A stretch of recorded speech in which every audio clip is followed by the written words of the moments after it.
You ready? Who the fuck are you? I am the law. You ready?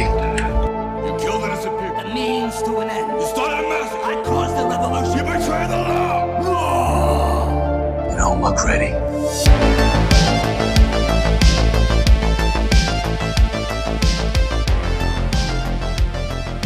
Welcome back, everyone, to the Dreadful Cyber Punk-Cast. My name is Andy. PK. And I just looked at the first page of what we're reading today. And this is And it was a episode mistake. 74 of a podcast where we read, react to, and review the original Progs of 2080's Judge Dredd. PK, close that book right now. We're not starting just yet. Okay. Welcome back, everyone. We're here. This is episode 74. PK. Who is this pimp? Don't start talking about this pimp. We're going to start talking about first, we're back. We're back. We already got people talking to us on Reddit. People are happy to have us back. I've been interacting with fans. I'm proud of you for being keeping it mostly professional. Mostly. Could be better, could be worse. Wow. In the 2 weeks that we've spent time apart, and since recording the last episode. Well, we've spent time apart recording. We've hung out. This is true. Have you experienced anything cyberpunk in that time? Because I have, and I want to talk about it. No, I have not. So, your brother and I watched Johnny Mnemonic Oh, like this week. Have you seen that movie? not in a long, long time. That might have to be a special episode. At You some know, point in I had time. dinner with my brother today, and What's that? he mentioned that you would say something, and I had forgot that you guys had plans to do this. We talked about it last week. Yeah, we watched Johnny Mnemonic. There's one thing. I'm not going to spoil anything in the movie for anyone who's seen it before or hasn't seen it, right? But it might be a very special episode for us because it's I think it's worth talking about because there's a lot. You know how like when a movie's really good, there's a lot to talk about, and then when a movie's not that, There's a lot to talk there's about. also a lot to talk about. I think it lands in one of those two categories. Really? And The last time I saw this movie was before I could really dissect and yeah, understand movies were just movies. Yeah. So I should watch this one again. This was like Keanu Reeves' first.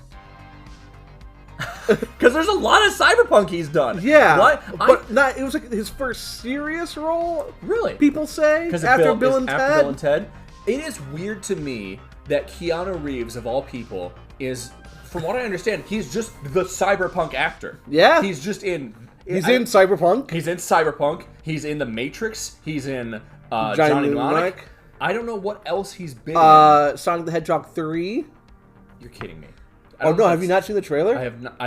PK, I haven't seen anything for any Sonic movie. You've never seen, okay, well, you should watch I don't the think trailer it counts for as cyberpunk, does it? No. Okay.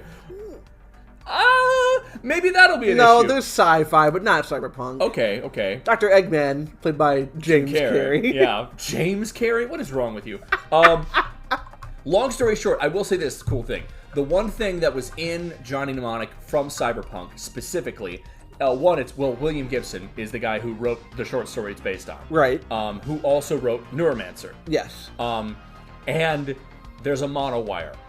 And Oh shit, I remember that. there's a fucking He monowire. wrote the guy with the monowire. The monowire comes into use a lot in that movie. And I was like, that's pretty fucking cool. And I was very happy to see that. Which I'm almost guaranteeing has to also be in more of William Gibson's novels than just Johnny Mnemonic. But the amount of parallels between Johnny Mnemonic and Cyberpunk 2077 were blowing my mind. I kept pausing the movie because I'm like, wait a minute. Keanu Reeves, both his characters are named Johnny. Oh shit. They both have Johnny Silverhand, yeah. They both have in one, Johnny has a chip in his brain that's killing him.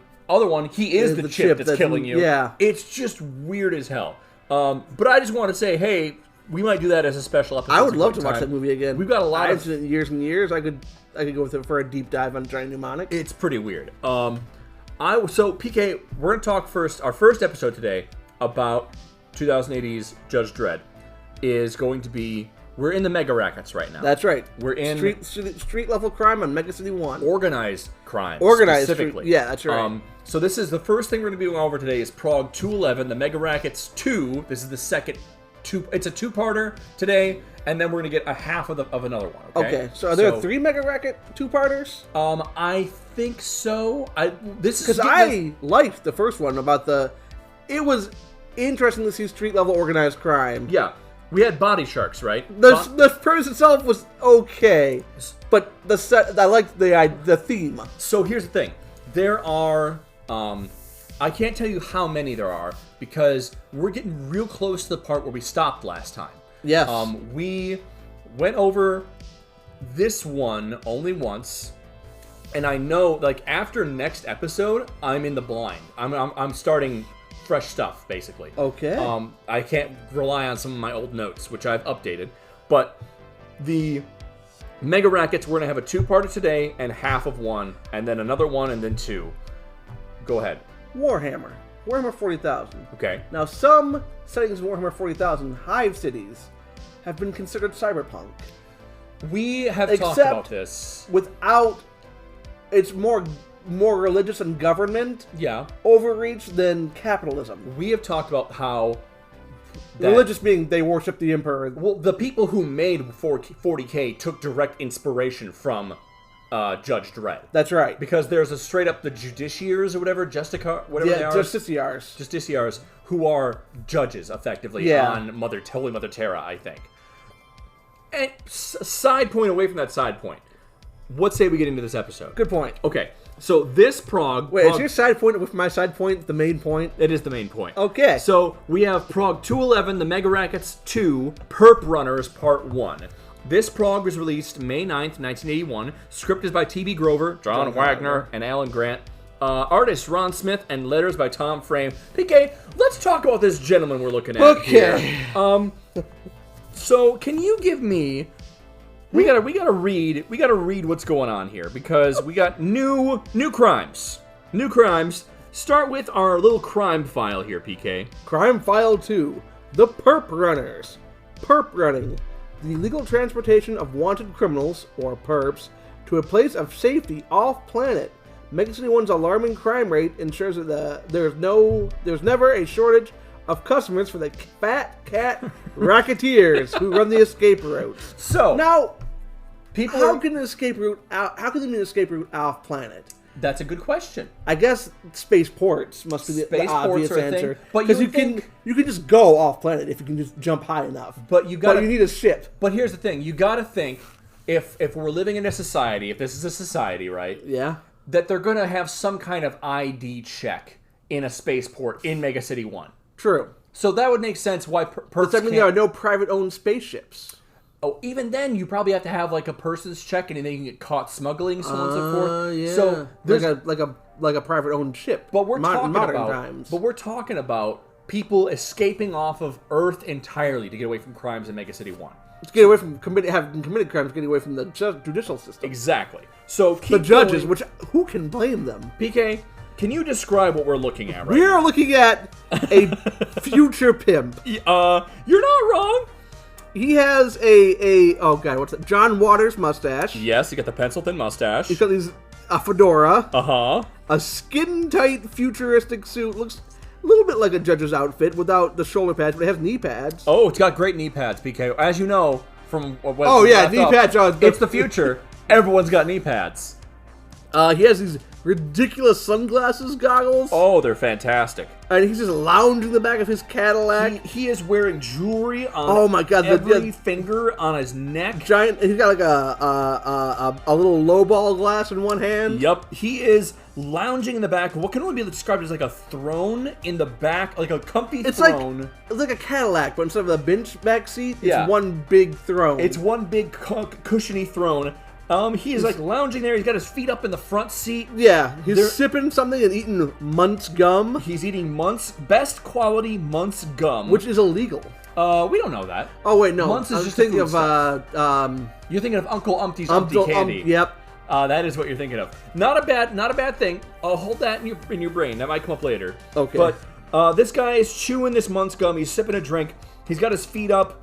He's a big butt chin. He's got a huge cleft chin. He's riding in the back. There is a gentleman of color. He has a cape. He has a cape. There's a gentleman of color in a driver's uniform. Yep. With the name badge SIK, SICK, driving the front seat. If you want to read the description up top here, PK, find out who this gentleman is. Slick Ike, Colorado. That's what SICK stands for. Maybe. Was a perp runner, the city's biggest. He rode a Flash 99 self-con roadster. Hey, PK. Remember, there was the very early in this comic where there was like a stealing antique cars, and they're like, they stole a sedan, and we're That's like, right. just make up a name. They made up a name. They I'm did so it. happy. Wore real velvet knee pads. Oh, And chewed only the best quality Munt's gum.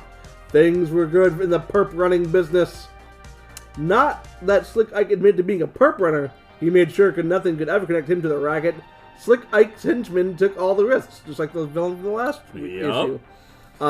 He just sat back and raked in all the cash. so this is the guy. This is our fixer, effectively. Yeah. Who's organizing shit, right? Yeah, this is the head of the organized crime racket. Oh, perp yeah. running. Absolutely. The gentleman in the front seat saying, "Bet that month sure tastes good, boss."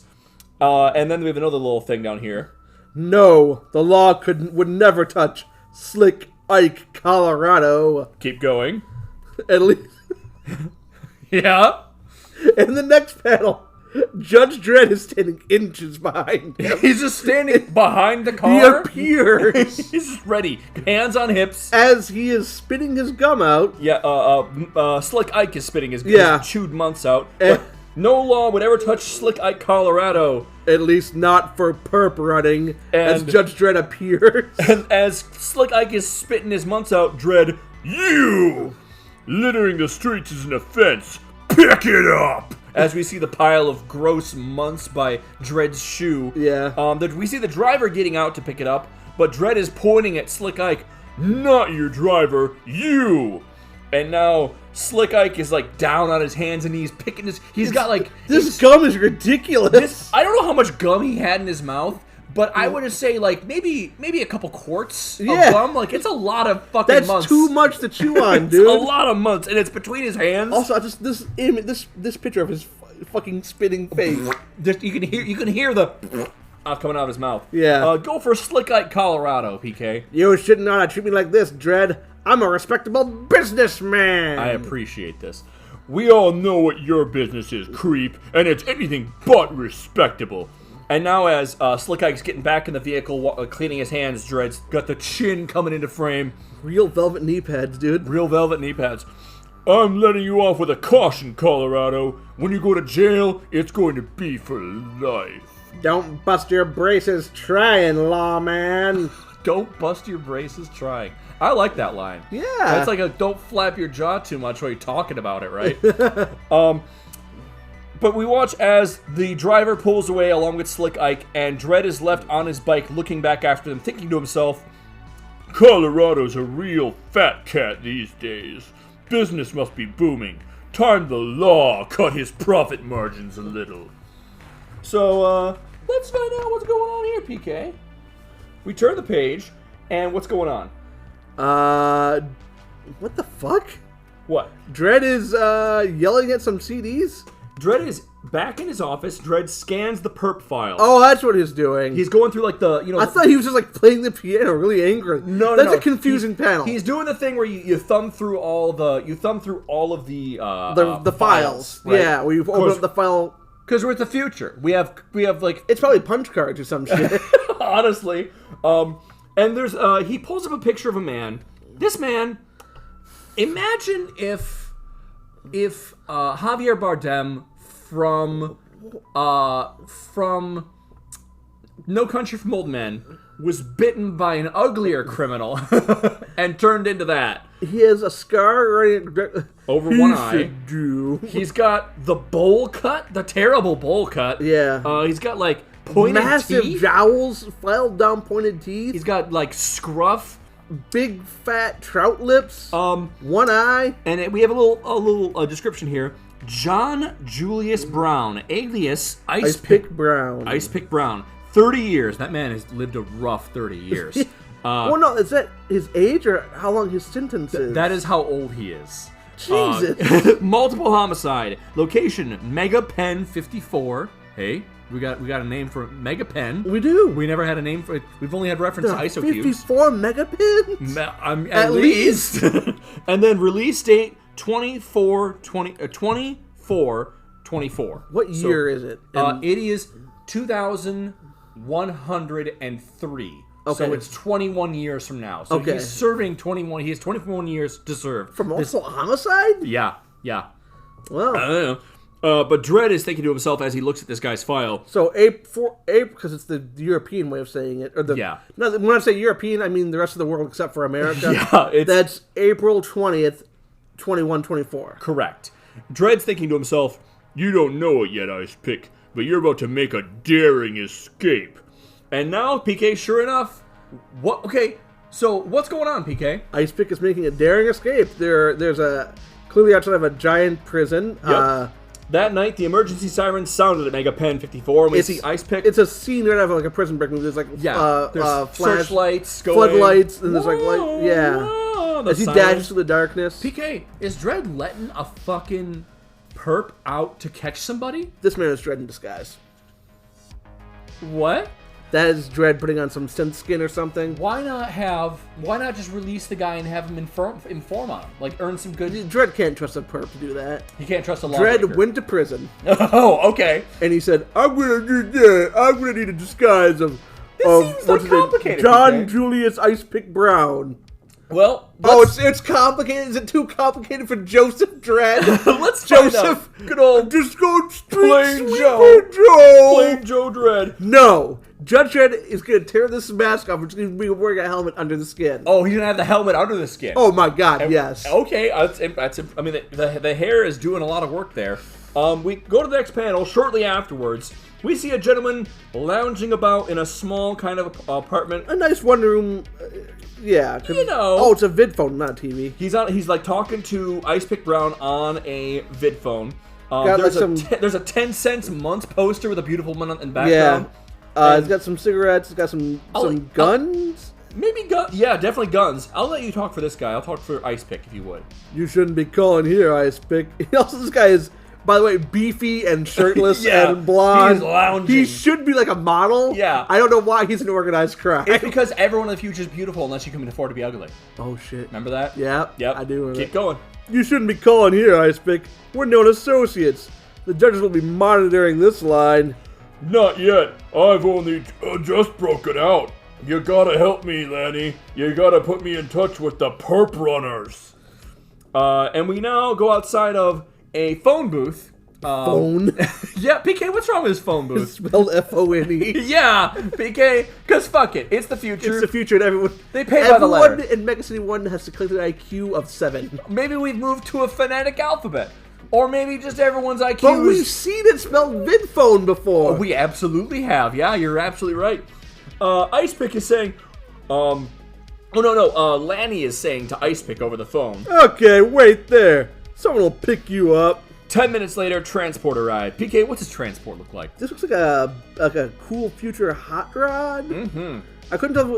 It's kind of hard to tell because of all the shading. It's got 6 wheels. It does. It's pretty cool looking. It's got like some smoke and some flame decals. It's got the bubble like front to it. Yeah, it's a cool design, but I couldn't tell if that was like damage on the front or if it was like a grill. I bet it's a grill. I think it's a grill. Soon, and we see Ice Pick hopping out of the phone booth running towards it. Soon, in a perp runner's safe house, we have a gentleman who looks kind of like some kind of official. What is wrong with his face? He looks horrified. I don't know why. He looks like he's hypnotized. Maybe they forgot to draw eyelids or something on him, but he looks horrified, but I don't think we're supposed to be paying attention to his face too much, because he's saying... This service don't come cheap, Ice Pick. 200 grand and we throw you back to the judges. I know. I got it here as Ice Pick reaches into his inside suit lapel and pulls out some creds. And now we see they're actually standing on a catwalk over top of a bunch of people, like a crowd of people. Oh, actually, it looks like. What's this? It looks like the cargo part of a ship. Kinda, yeah. But instead of cargo, it's people. Yeah, people are the cargo. Perp running. We're talking about perp running, right? Yeah, we're thinking people off planet. Yeah. And Ice Pick is saying to this guy on the catwalk, "Stashed my loot before I went inside. See, picked it up when I made the break." Okay, join those other perps. We'll ship you out tomorrow. PK? What is this, Trojan horse? Yeah, stay here for a day? Just, they're holding as many people. They want to fly one person at a time. Right. Save money. Fly True. a bunch of people at the same time. So what's going on in the Why next can't panel, they? PK? Why do it? Why not do it right now? It's full. Well, maybe they got more people coming. Yeah, you're right. You know? Next day, a fleet of Munz tankers left the city through the west gate. That's a cool design too for those ships. It is. It looks like a train track. Describe what we're looking at here, PK. Okay, so we see giant anti-gravity train tanks. Yeah, but they are have jets on the bottom, and they're all kind of magnetized or maybe held together somehow in a train going out of the concrete curtain, right? Yeah. Someone's saying, "Pass on through and quick about it." Well, one of the judges, right? Right. There's clearly a checkpoint, and inside there's a bunch of ropes. We can see inside the Munz tankers. It looks like those out. things that are on the subway. Or There's like a ropes bus. hanging down, right? And one of the guys is saying he's got like a handkerchief over his mouth. He's talking to Ice Pick Brown. Right. Raw Munz stinks so bad. They never check these tankers too closely. Dumb judges. Somebody ought to tell the creeps. That is Judge Dredd. I don't know what you're talking about. This is how I always sounded. Ha! You always was a joker, Ice Pick. A day later, deep in the radiation desert known as the Cursed Earth. Oh man, what's that place like? I know, right? If only we like- had a giant arc that went over that whole place. We're back in the Cursed Earth, baby. We have a giant, cool spaceship with 3 booster rockets on the back. Yeah. And the Munz tankers are emptying people out to them, right? Yep. I think this is one of the guards saying it to the group. You're transported off planet. You're transported off planet. Make yourselves comfortable, gents. A whole new life is waiting for you. And as the Perp Runner's craft cleared atmosphere, the fugitives watched from the observation deck. Someone is saying to Ice Pick, This is it, Ice Pick. We've seen the last of Mega City 1 and its scummy judges. You could say that again, pal. and as Ice Pick is now moving into communication control, going through a door, and he's thinking to himself, And you'll still be wrong. I knew it! and Ice Pick comes in, and there's a guy he's got headphones on, but Ice Pick is fucking judo chopping. He's karate chopping his neck right in the neck, as the guy says. Hey, you can't come in here! As he gets judo chopped. PK, what do you know? You might just be right on this Judge Dredd thing, unless this guy was trained, psychically trained to have judo moves. This is the judges. Judge Dredd. Don't get up, lawbreaker. I only came to make a call. As he punches the guy across. Cracks a guy across the chin. Yep. And now we have Ice Pick is on. He's got the headset on. He says, Mega City 1, come in. This is Judge Dredd. Repeat, Dredd. Am aboard Perp Runner vessel. Home in on the signal and pick 'em up. Perp Runners came running. And now we've got like 4 guys, including a very 70s gentleman. Porno, yeah. Yeah, porno stash, nice big Looks poofy like hair. Lando Calrissian a little bit. And someone, the guy who Dredd punched out is saying, he said he was Dredd, Skipper. I swear he was Ice Pick Brown. To which the skipper, this man with the mustache, says, Faces can be changed. And that's true. That is- I forgot about face change technology. We have I had was thinking this. of like Mission Impossible with the latex masks. oh, we got dumber I shit than that. forgot about that. We've got better and dumber shit than that. To which Ice Pick, a.k.a. Judge Dredd in disguise, replies, That's right, creep. Justice Department attack craft are on their way. Surrender peacefully and no one will get hurt. but this very angular face, Suave 70s suave man. man, the skipper says, Don't make me laugh, Dredd. We'll leave your attack craft standing. This ship's special design for perp running. I mean, right? Why so? Why so, PK? I don't know. Maybe because he'll say. it's fast. Maybe he'll say. It's just one big engine with a few cabins tacked on. Okay, So- they explained it. Yeah. I'm a little surprised. Literally, it is just a fucking It's hull. yeah. It's a fucking yeah. It is meant. It's rooms with jets designed to go fast, not to haul anything. Fuel, you got power, you got nothing else, Right. basically.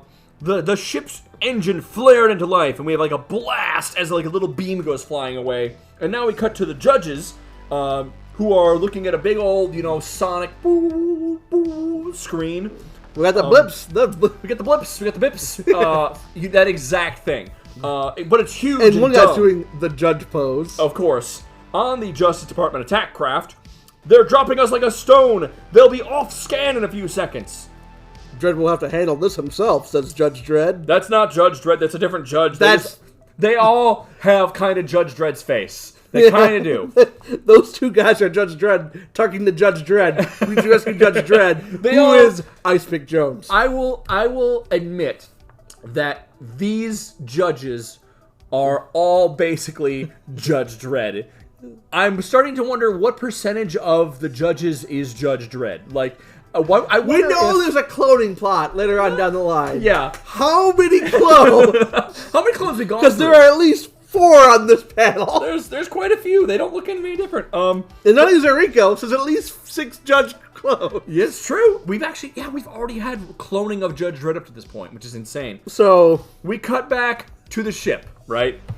Now they've got... Judge Dredd will have to handle this himself, says Judge Dredd. Yeah, Judge Dredd's gonna have to handle this. I wonder how Dredd will get out of that. Dredd, I hope you can do it. I can do it. I believe in myself. I'm Dredd. I'm Dredd. Well, I'm the real Dredd. It's like the Mauler twins from we cut back to the ship. We're now on, like, another catwalk overlooking, like, a big kind of,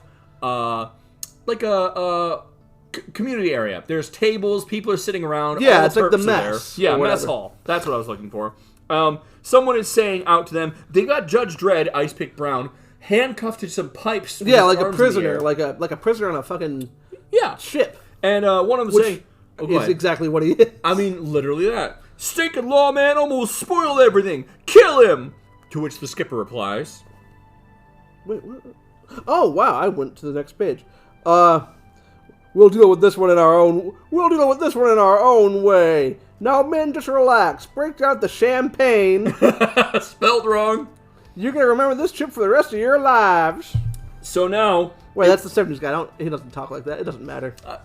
Pick a voice, it's fine. In the morning on the planet Dreddful K, when the Perp Runner's ship approached. We have the little ship approaching a big planet and its moon. Yeah. I have another theory. Okay. Judge Dredd meant to get kidnapped. Ooh. And he wants to find their operation. He wants to find the entire planet of Perp Runners and take them all back to Mega City 1. That's pretty smart. So you're gonna find everyone that's been been escaping. Yeah, you're all to. bail jumpers, effectively. I arrest this whole planet. Judge Dredd, we joke about that, but remember in the movie, in the 1996 Sylvester Stallone, when we looked at the 2 mega buildings having a block war and says, "You're all under arrest." Do you remember in the Battle for the Black Atlantic, where Judge Dredd's in like a little tugboat and he goes up to the fucking the giant fucking warships? Ship? Yeah, not warship. No. Warships connected together. Yeah, like a catamaran. I arrest everyone on this ship. Yeah, it's like, dude, the confidence. We How does he fit his balls into those pants? We haven't had Judge Dredd arrest everyone on a planet yet. I don't know how long it's going to be. They're going to save that one. And they might be saving that one for later. The whole planet's under arrest. What's next? This whole universe is under arrest. What's next? The crime is life and the penalty is death? You know what? I think I might be going too far. We cut back. On board, the celebrations had continued for 36 hours. So, PK, it only took them 36 hours to get to Dreddful K. They were already at Dreddful K. Why were they celebrating for 36 hours? We're cutting back. We're in this. It's not... Okay, so it's cutting to... Oh, this is a flashback to before they were in the orbit of the planet? No. They have been traveling for 36 hours from Earth, and now they're arriving, and they're basically cheering. We're touching down! And they can see everyone's kind of coming down and going into the mess hall as they're like throwing stuff. And there's people are pointing. Judge Dredd's still in the background, changed up. Yeah, go for it. Old sourpuss Dredd don't like anyone getting the law better. What? Take it, Leanne. Old sourpuss Dredd don't like anyone getting the better of the law. Look at him. Tough luck, Dreddy. Slick Ike Colorado made you law jockeys look stupid. Oh, that's evidence. We know that the word of criminals is not used very much. It does not carry much weight in the court of law. True. That's a problem. But he just name-dropped his boss. He did name-drop the boss. Not a great thing. But as the hatches opened, PK, what's going on? There's an elephant with a machine gun. There's a little elephant goblin man. These guys all have... Oh. PK. One of the guys says, Hey, what's this? To which a very ugly gentleman responds. This guy must have had ugly surgery. He must 'Cause have. He had like zits on his face and like a Big old buck teeth. yeah, and like a weird angular earring. Yeah. Look like some kind of prison camp. PK? It does kind of look like a prison camp. Yeah, wouldn't you because say? in the background there are people with those Whips. people are There's being whips. whipped. There is people like with picks This hammering is the away beginning ground. of fucking Prince of Egypt, man. Yeah, this is or Deliver us from the promised land, motherfucker. or maybe even the garbage god. Remember the garbage god? Oh my god, I do remember the garbage. But people are carrying giant sacks and being whipped and And there is digging clearly like a prison compound in the background surrounding it with all. the watchtowers with the guns pointed inward. And now we're looking down from where the old skipper has got his not his lawgiver pistol, but he's got a pistol, a las pistol, and all the perps down there are getting ushered off at gunpoint, and they're saying to him, "You rats! You sold us to alien slavers!" All right, and that's the guy, the 70s guy, not Yep. Sick at Colorado. 70s guys saying He this. looks kind of like, I think he's a distant cousin. Maybe. He looks a little bit, he looks more like, what's the guy who does, like, Eastbound and Down? Oh shit. Fucking from This Is the End. Yeah. Eastbound and Down. I can't think of it. Danny McBride. No. Can't think of it. It's Danny McBride. Is it Danny McBride? I'm pretty he sure looks like Danny McBride. I'll give him that. He looks looks a more little like what's the older actor who's Rhett in the... Butler, the guy who plays Rhett Butler in like Gone with the Wind. Okay, I'm thinking of the one trucking one where they gotta. Oh, Tom Selleck. I don't think it's Tom Selleck. Oh no, either. not Tom Selleck, but Burt Reynolds. Burt Reynolds. He looks very much. He looks like a lot Burt like Burt Reynolds. Reynolds. Thank you so much for that. This guy is saying as the guys are like complaining about getting sold into alien Well, slavery. not as Burt Reynolds. I'm gonna give him the accent from what's that from famous trucking movie? I can't. That's what I was gonna Google. Burt Reynolds' famous trucking movie. God, my brother would kill me. He loves this movie. Not Eastbound and Down. I know That's that's the song from the That's what movie. I was talking about. Smokey and the Bandit. Smokey and the Bandit. That's what I was. I couldn't think of it. I haven't seen I'm it. gonna give him the Smokey accent. Go for it. Burt Reynolds is Smokey. The other guy is the Bandit. Go for it. Okay. Sorry about that, boys, but business is business. Every little bit helps, you know. And as we see the guys That's are. not very good, Smokey. Oh well. It's fine. The goblin elephant men are kind of escorting the perps away from the ship I would as hate to work for these little creatures. they're probably not very nice. Goblins in D&D, notorious slavers, not very good people. Oh yeah. Now get moving, the party's over! As Judge Dredd is still left on the ship and he's thinking to himself, look like Slick Ike's not adverse to a little profit on the side. The laugh's on you, creeps. So he takes them away to get them off planet. Yep. And then he sells them as slave labor to an alien force. Double dipping. Double income. Yeah. No, don't turn that page. Oh. Bookmark. We're at the end. We're going. PK, what's the last word on that page, though? We were just on. Chump dumping. PK. Chump dumping. Chump dumping. PK. So let's go over this Prog 211. So settings and places. We have things only mentioned Megapen 54. And what was it? Omicron Persei 8. That is absolutely not it. What's the name of the planet? Dreddful K. Yeah. Remember, I took notes. I take the notes. Megapen 54, a prison, but we still haven't seen isolation cubes. Most prisons look like prisons. Right. though. That one looked exactly like a prison. A modern day prison. We don't know what ISO cubes look like yet. I can't wait to see it. I'm still waiting for that. Dreddful K, run by goblin elephant alien slavers. There is a slave prison camp on the planet, or maybe if it's that kind of sci-fi where everyone has the same hat, the whole planet functions as a giant slave prison. labor. Possibly. Yeah. Possibly. Characters. We have Slick Ike Colorado, Mega City 1's biggest perp runner, and lover of fine jewelry and fine months. And velvet knee pads. We got I wrote down that Sick is Slick's driver, but now I like your idea of it is he's wearing his boss's initials. initials. I like that more. We have Judge John Julius Brown, a.k.a. Ice Pick Brown, who is serving 30 years for multiple homicides in Megapen 54. Current release date is April 4th, 2124, which means he has 21 more years left. And we have Lanny, an associate of Ice Pick Brown, who gets no setup at all. No, just a very good-looking man. Just a very handsome man.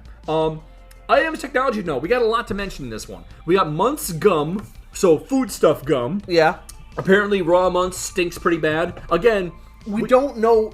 We just know it's synthetic food, It's gonna be made from like food proteins. stuff. So it's probably whatever Slim Jims are made out of. I'm thinking, okay, and this is a very modern take on it, so it's Okay. probably not Go true for it. to the when it was written. Yeah. But like, you know how they make the paste from the Matrix? Yes. They can make that into any flavor, any texture. It's I'm thinking raw nutrients and vitamins. It's meat paste, kind of. Yeah. That's what I'm guessing. Or like It's I'm like- not even meat. I'm thinking like synthetic. Okay. Synthetic proteins. Okay, I could see, like, you know how you have, they'll have, like, pink mush that they form into a patty and then put grill marks on and shape to make it look like food? It's food stuff. That's what I'm thinking too. Yeah. I'm thinking like, you know how in here's one, Wakanda Forever, Holy where they shit. can have the Wakanda, they have the technology to make pretty much any plant or food they want out of. I don't remember Because they were like Wakanda Forever trying to that well. remake the Black Panther flower. Oh, yeah, but they after can't. Warmonger, and they finally get it They finally get it? too Yeah. late. Okay, yeah. But they can make synthetic proteins. They can make synthetic plants. And I'm thinking, in my mind, that's what Muntz is. It's probably just the cheapest option. They take like the cheapest raw material and make it into anything that people will buy. And remember, where do we get some raw materials from in this city? Ooh, the Body Factory. Recycle does sell human-based products. Eat recycled food. It's good for the environment and okay for you. We also have a phone booth. Holy shit, we don't have cell phones yet, but we do have misspelled phone booths. We also see a super cool six-wheeled future car that looks reminiscent of something from Cyberpunk 2077. Yeah. There are those kind of like looking kind of the gangsters have those cars. Yeah. A lot of the the Valentinos. Valentinos have those kind of cars cars. are my favorite with the fucking flame decals. The Justice Department has attack crafts, which I'm just going to assume are offensive spaceships that orbit near Earth. Yeah. We have face changing. First introduced, PK. How early in the what? Prog? That was Prog 3 or 4 with the face changing machine. That is Prog number 3. Prog number 3. They were like the oh my god, That's not it. It's not that one. it's not the one with where they were the different famous comedians. So it's first introduced in Prog 3, The New You. Dredd has already used this exact tactic, taking on the guise of a lawbreaker, back on the moon in Prog 52, where the face change crimes happened, where a couple of bank robbers were changing their faces to be famous comedians to disguise The themselves. Marx Brothers. They were the Marx Brothers. They were the Marx Brothers in space. So So, like not Statler and Waldorf. Those are Muppets. Who are those two guys? Those two. Groucho Marx was one. Yeah, but there were two famous comedians. Laurel and Hardy. Laurel and Hardy. So this is now the third time that this exact tactic has been So used. we know the technology exists. Yes, and it's still around. It's still illegal too. Well, I don't know if it's illegal or not. I don't think it's illegal. Was it illegal in the first time it appeared? It was not illegal. It was the fact that the first time it appeared, it was Joe Scarface Levine. That's right. I can't believe I remember this shit. Wow. I just pulled that off my top of my head. What's your mother's birthday? Not a clue. Not a clue. Love that woman to death. Can't think of her birthday. But love you, Joe Mrs. Scarface Levine, Eisengruber. remember, he got a face change, and Dredd recognized him via The the sniffing. sound. Oh, No, that no. was that was in the Robot Wars. Oh, my when there God. was a cripple in a robo chair. Don't get your crazy people confused here, PK. There was the explosive bomber in the robo chair. yeah. He had poison Judge gas. Rico! No, not Judge Rico. It was Judge oh my Diablo. God. Judge Diablo who died. PK, we're having folks, we're having flashbacks right now. I'm sorry. Diablo, dude, put your mask on. Don't tell someone to put your mask on. Put your mask on first. That's what they say on the shit. That's what they say on the airplanes. It's so dumb. Okay, so we have face changing. That established. Perp runner ships, typically not much more than an engine and storage, thus making them quite fast. I think it's like the in-universe explanation for another aside, the Millennium Falcon too. Yeah, it's a exactly. few. It's a few rooms with a massive Storage engine. compartments. A lot of storage compartments. Yeah. So it's go fast. We have a Flash 99 Self-Con Roadstar as a car, and it looks pretty darn cool. I would drive one. And thank you guys for just putting the effort in of making a cool name for a Instead car. of what was it? The sedan. The sedan. Like, no. A 1999 sedan. Like, no, let's get something cool.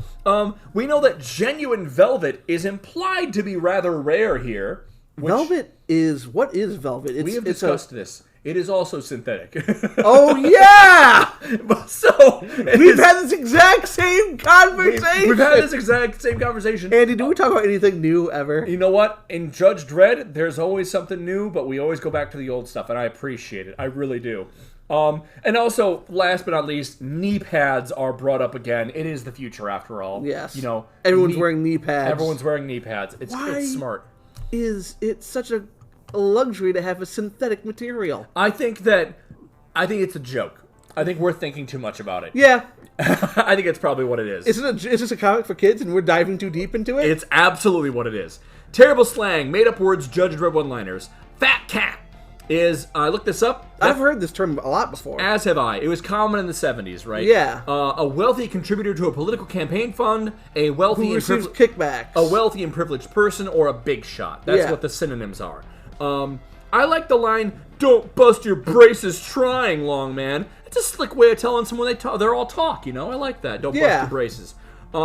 We have something akin to a floating train known as a Muntz tanker, I forgot to mention in technology. Apparently transports raw Muntz out of Mega City 1. Okay, cool. I was thinking of, there's this anime manga from the early 70s called Galaxy Express 999, where it's about a train going through space. I love it. I love it. Just cool as hell. It gave me vibes of that. I was thinking of, this is another deep dive, there was this N64 game called Dark Forces, where you play as Dash Rendar, a friend of Han Solo. Oh, I know about Dash Rendar. And there's a level on Ord Mantell, which is in that board game we played, Outer Rim, the Junkyard Planet, and there's a train that goes around the entire planet. And it's all about jumping from cart to cart. And in this level you fight, and it's cool, like it's like a 2D scroller kind of like. No, it's a 3D platformer. Oh, it's nice. cool as hell. But it's like an anti-gravity train on like floating train tracks and stuff, and it's like going up and down like a roller coaster. It doesn't do the 360s or anything. Yeah, but it's like a hover train kind of thing. Also, I got vibes of that. At the end of that level, we fight IG-88, and that thing scared the fuck out of me as a kid. I don't know why IG-88 was scary. IG-88 is a bounty hunter droid. He's terrifying. He just made that noise, and I got scared. Terrible slang, made up words, Judge Dredd one-liners. We also have champagne is referenced again. Yeah. It's spelled wrong twice. Shamepaine. Shampaine. Usually it's got the right G in there. It's spelled wrong twice for some reason. I don't know why. And again, I think of 25th Hour. Real pain for my sham friends, champagne for my real friends. Gotta love it. And then the last, I like the line, you can say that again, pal, and you'd still be wrong. That is pretty good. Monsters. It turns out it was man. And elephant-eared goblins. And elephant-eared goblins, but mostly man. Mostly. World building. So we know perp running is the illegal transport of wanted criminals, or perps. First time we've heard it used like that, I think. I'm gonna take that back. To a place of safety off-planet. Mega City 1's alarming crime rate ensures that there is never a shortage of customers for the fat cat racketeers who run the escape routes. It bears a striking similarity to edge running, which is kind of cool from our cyberpunk anime. Lawbreakers are smuggled out of MC1 via Muntz tankers into the cursed Earth, where they are then picked up by a spaceship. We talked about this. Yes. It's safer for the perps to get picked up outside of Mega City 1, because most likely there's some type of scanning system or ID so system. Like in Star Wars, where they scan the escape pod. Yeah. There's no life forms on there. It was just two droids. Whoa. Well, that's I don't need that shit, though. Dredd forces Slick Ike Colorado to pick up his Muntz after he spits it out on the sidewalk, but does not ticket, fine, or imprison him. Because he knows he has plans in the works to get him in a different way. But despite he has done so in other previous progs. We know that littering is illegal thanks to prog number 19, the Mugger's Moon. That's right. And like the Smokatorium, we know that one. We know that smoking outside of the Smokatorium is illegal. Yep. So we know that littering has cleaned up the streets a lot. But, you know, it's a cyberpunk dystopia, man. You have to have that. You have to have that layer of grunt and everything. I swear we've seen, like, garbage and shit laying around. It's probably illegal, but judges can't be everywhere. This is true, and if you just find garbage in the ground, it's not the judge's job to pick it up. Right. So there's still going to be, like, littering. I think that it is implied here... before I get to that... The Fat Cat Racketeers charge 200,000 creds to smuggle a single perp off-world. That's a good sum. That's a lot of money, yeah. That's a lot of money, especially when, like, I don't know if we have a ratio from credits to dollars yet. Not exactly. But we've been using kind of the... 1 credit a dollar? I mean, I've been thinking that it's like maybe 100 creds a dollar? maybe it's the yen system. I don't know. Yeah, that But- seems about right. But still, that's a lot of money. That's still like, $2,000. I guess maybe $2,000 isn't that much, but we don't know what the ratio is. It was in the 70s.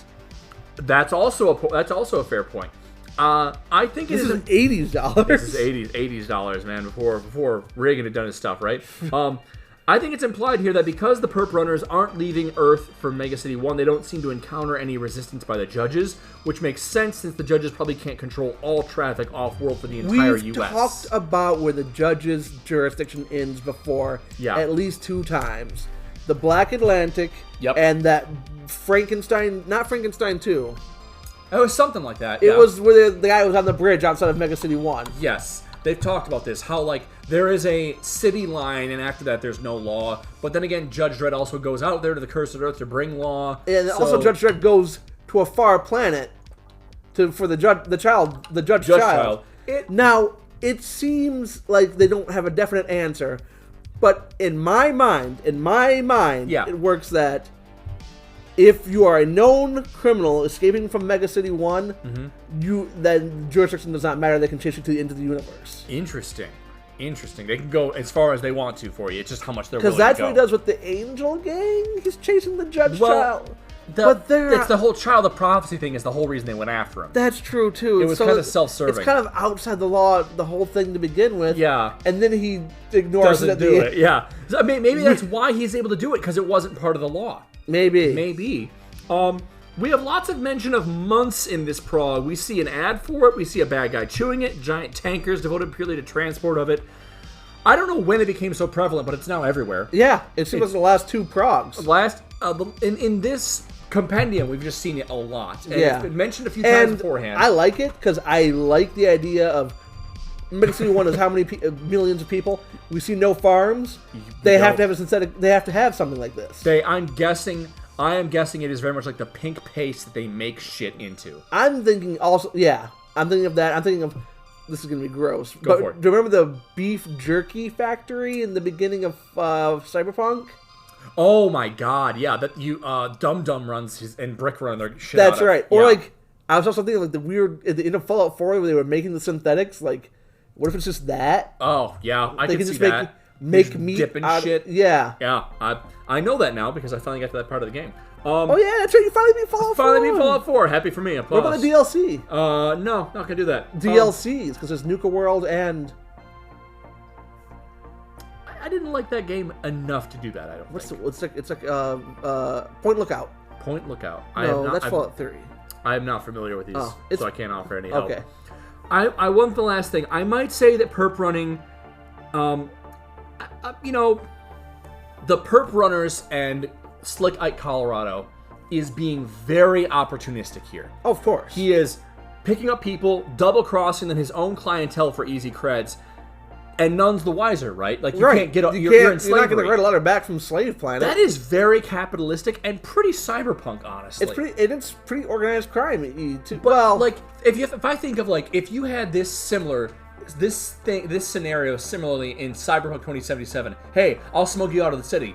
They do it and then just dump your ass in the desert to die. Yeah. That's literally... Or, like, they pay to send you into slavery. They sell you to slavery. That's just... Cyberpunk, that's good business. It's shit stuff. It's shitty behavior, but for massive creds. Yeah. And that is peak Cyberpunk. That's peak Cyberpunk for me, man. I very much... Is there anything else about Prog 211 that you wanted to go over? No, I think it's just a good street-level Cyberpunk bubble comic. Now, this is a two-parter. Where do you think the second part's going? Oh, I think Judge Dredd's going to take control of Slave Planet and free all the slaves and send them back to jail for crimes. Well, here's the thing. I will say this. Judge Dredd is still on the ship, and they didn't show any sign of letting him off. He's still chained up on the ship. He's going to break the chains and escape and... lead a revolution on the planet. And then arrest everyone who revolted with him. That would be a dick move. That would be a, like... Oh, yeah, but everyone expects it. That would be a real dick move. So, you're saying this next prog should be Judge Dredd on the planet, getting everyone free, but also arresting everyone. Or alternatively, they head back to Earth because they have to go back to Earth, I guess. You're thinking They right. encounter like a judge patrol on the way, and then I don't know why. Then they go back and free. Judge Dredd's gonna go back to this planet and free everyone, but arrest them. That's my guess. That's not a bad guess. Not a bad guess. So what about? Here's my question then. What is chump dumping? Chump dumping. Is that what we just saw? I think that's another term. That's like the term for getting off planet, for people to know that, oh yeah, you're not getting off planet, you're just being, or maybe it's like just being like cold suited, just ejected into space. Or like, look at this chump, we're gonna dump him in endless space. Is chump dumping what just happened to the perps that we just had? I don't think so. Got dumped off? I don't think so. I think chump dumping is ejecting someone out the airlock. All right, okay. In which case, we're gonna start off with Prog 212, the Mega-Rackets 2, Perp Runners Part 2. Now, PK... This is the second part of a two-parter, right? Second part of the two-parter. So it's going to be wrapped up with a nice bow right here in 6 pages or less. And that's right. And I think that's the best way to do it is Judge Dredd comes back, wins. That's how he did it. That's how he wins. This Prog, that's a joke between just you and I. That's a joke for just the four of us. This Prog was released May 16th, 1981. Script by T.B. Grover, again, John Wagner, Alan Grant. Artist, Ron Smith. Letters by Tom Frame. PK, open up that page and tell me what... flip the page. Sorry. And tell me what's going on this first page here. I don't know. There are a bunch of dolphin men. Uh-huh. What are they doing, PK? They are fighting? That may be a thing. I'm going to read the crime file here. Crime File 2, the Perp Runners. And we have a rehash of what perp running is. Oh. Perp running, the illegal transport of wanted criminals or perps to a place of safety off-planet. Mega City 1's alarming crime rate ensures there is never a shortage of customers for the fat cat racketeers who run the escape routes.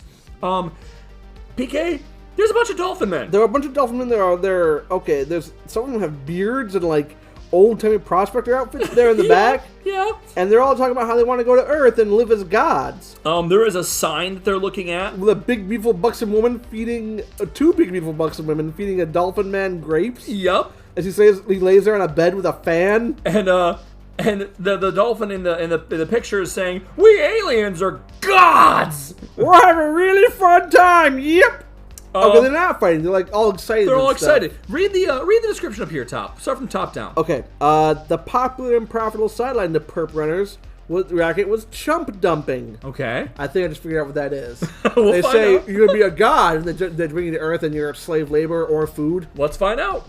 After unloading the Perp Runners, empty ships called. After unloading. Oh yeah. After unloading the Perp Runners, empty ships called at some planet off the beaten track. Their alluring adverts would be appeared to entice the local population. And we see the old dolphin man. Look, on Earth, aliens are gods. Come on in, the water's fine. Yeah, we see like a. Okay. Yeah, so there's advertisements going on to get these people all riled up to come to Earth. Yeah. So yeah, that way you don't waste a trip back with an empty ship. Never waste a trip. Yeah, never wasting fuel. So PK, yeah, I love this dude with the fucking wheat in his mouth. Yeah, there's like old-timey prospector man who's like being carried on like sticks. It's like a not a hammock, but a stretcher. Yeah, a stretcher. And it's like they got grandpa on the stretcher, like, come on, grab them for your for the ancestors. For retirement. Yeah. They're gonna retire on Earth. So PK, you can remove that page. I just wanted to block that off.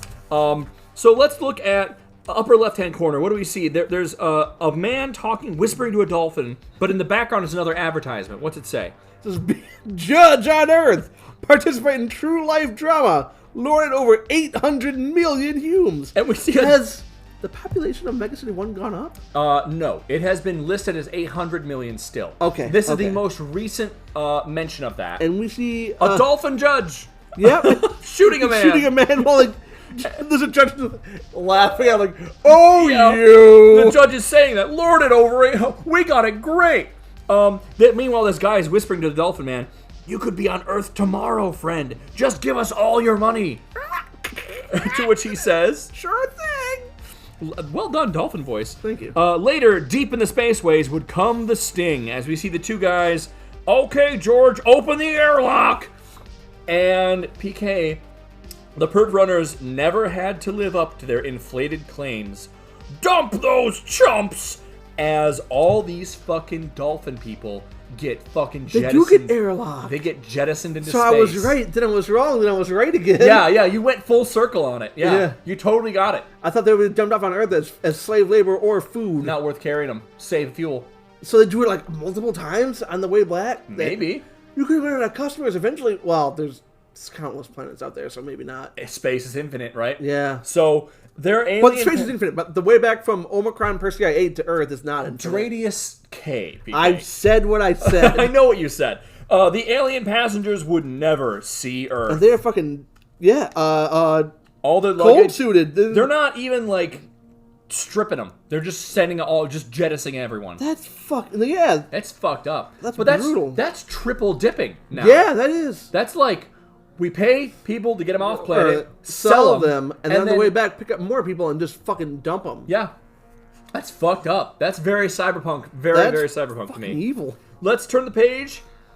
Now, in a primitive alien backwater, another Perp Runner ship was chumping up. And PK, if you want to describe what's going on here. These are like cordyceps from The Last of Us. Ooh, excellent observation, PK. This is like They are mushroom faced. They're kind of cordyceps-looking, fungus-faced tenicle people. Yeah, not like a mushroom with a cap or anything, but like various spores. Yeah. There is a gentleman in a spacesuit gesturing to the big ship in the back. Hurry along, folks. Earth's just waiting for you. And they seem to have like 4 legs. Something like that. Maybe more. Keep going. Go for the two aliens who are talking to each other. They get their bags over their shoulders and stuff. Of course, I won't enslave all the humans. That caught me off guard. You weren't ready for that. Go for it. I won't enslave all the humans. Just a few of them for my personal needs. But what if they all want to be enslaved? It'll cause trouble, Holgo. Mark my words. You're right. I will enslave all of the humans. I love these two guys. Like, I mean, what if they want to be slaves? What if they want to be slaves? It's fucking awful. Look at them. It's pretty. You know fucked what? up. I'm pretty much against chum dumping, but these guys. These guys don't seem great. We're back aboard the ship. We have Dredd is still chained up. These aliens are now all in the mess hall. Burt Reynolds looking skipper is thumbing through a whole bunch of creds. A big fucking wad of cash. Yep, and he's saying, God, what's my Burt Reynolds voice? "Go for it." Fat takings this run. You two see this lot? Don't get up to 2 What? Try it again. Fat takings this run. You two see this lot? Don't get up to any jinx. See this lot. Don't get up to any jinx. Oh, okay. A jinx? That's a weird way. I know it's a hijinks. Hijinks, yes, absolutely. It throws me off every time. I'll tell you when it's time. What about our friend Judge? As Judge Dredd is in the background, still chained up. And I forgot he was there. We have 2 guys and the skipper. That's we all have we see fucking so Dan far. DeVito over there. It kind of looks like Dan DeVito, but the skipper is saying to Dredd. Dredd, we'll dump him with the chumps. To which another one of the guys says, "Kind of appropriate, skipper. After the way we made a chump out of him." Charlie. And now we get our recap. Mega City 1 judges prefer to work in the open, a visible deterrent. But when undercover work became necessary, Justice Department face change machines could warp a judge beyond recognition. Masquerading as escaped convict Icepick Brown, Judge Dredd had infiltrated a perp run, only to be taken prisoner himself. And we see the very ugly face of Icepick Brown. While the Perp Runner's ship sped towards the dumping point, Dredd raced against time. Almost there. So it is part of his plan. Hold that thought. Dredd, we now see his fist is pulling and breaking and bleeding through the cuff. As he breaks his breaks his wrist. I think I broke a bone working it through. Med boys can clean the mess up later. And then now Dredd, faking that he's still got his arms up there, says out to the aliens, "You aliens! You don't think you're going to Earth, do you? Those Perp Runners are going to dump you. Another half hour and you'll be sucking back." What if they ever come across a race of aliens? Because I'm assuming they don't do their research. What if they ever come across a race of aliens that can survive in space? Like Krogans. Krogans, they dump into space. Krogans are not canonical in our universe. Okay, but what if they come across neither is Judge Dredd. In our, I mean Judge Dredd. We have not come across a space-faring race like this yet. Mass Effect is more true. It's more high. To what? Hard sci-fi. Okay. Is more realistic than Do you Judge think Dredd. this is supposed to be realistic in any way? No, but I'm saying. I just like that Krogans because surviving like for a limited amount of time in space. Like, Oh, yeah. They talk about ancillary organs and stuff like that. They're basically fucking fucking orcs. badass. They're basically fucking orcs. One of Four the testicles. Oh my god. One of the spore people is talking to, is this true? And Judge Dredd, sure it's true. They've got their money, they don't need you, and they can't get you into Mega City 1 without entry permits. Shut up, Dredd. You know what they call it, don't you? Chump dumping, and you're the chumps. I said shut up, damn you. As a guy approaches Judge Dredd with a gun. Why didn't Judge Dredd save the dolphin people? Well, the dolphin He says people, his approach almost there. Here's the thing. The dolphin people, I think, were an example. It was not this ship. It was different people. So it's meant to show an example to us, the reader. Because it wasn't the same skipper. You're right. But Dredd, having slipped off his cuff, kicks the gun out of the guy's hand and catches it. Flake off, creep! And then shoots the guy with his own gun. And the guy does some kind of weird twirl thing. Yeah, like you fucking... I don't know He what I'm looking ragdolls at. somehow. Yeah, it looks like an arm is replacing a leg. It's really It's weird a weird looking. pose. I don't understand it fully. Neither do I with the scan. But Dredd then shoots. Is that his head between his arm and leg? I don't know. It's a weird panel, folks, if you look at it. But Dredd shoots his other chain manacle off his manacle. Get out of the airlock while you have a chance. Move! As Dredd fires over the aliens' heads, and they all yell. The hume's gone, Nedley. Run for your lives! And they all start rushing through this tunnel. Dredd's panic the aliens as two of the guys are trying to fight their way across the spore people. Out of the way, you dumb chumps! Dumb chumps. Dumb chumps. Dumb chumps. Chump dumping. Yeah. I can. And now we see that Dredd is looking again. Dredd, as Ice Pick Brown, is looking down at these two guys in this chute, and one of them is saying, There he goes. "I don't really get what that's." There he goes. I don't really get what this is about, though. Dredd's thinking, "Gotta get to the ship's booster engine. Disable it enough to let our attack craft catch it. First for these creeps." And we now see that Dredd closes his hatch, and the other end must be closed by the aliens. They're in an airlock. Yep. The door's closed! My life. The dump procedure. It started. Are they in spacesuits? No, those are just weird helmets. Yeah, they're in helmets, but not spacesuits, and they get ejected. Those two guys get ejected out into space. And Dredd, however, now we have a shadowy version of him. There are other guys aboard the ship because he's firing at them from an elevated position. It's a cool shootout scene. I like it. Outside of an engine I could room. imagine playing a video game where you're at the top of the stairs shooting down at this exact room. It'd very be a cool, much so. fucking memorable. But Dredd is saying out loud, "Engine room doors too well guarded. No way through."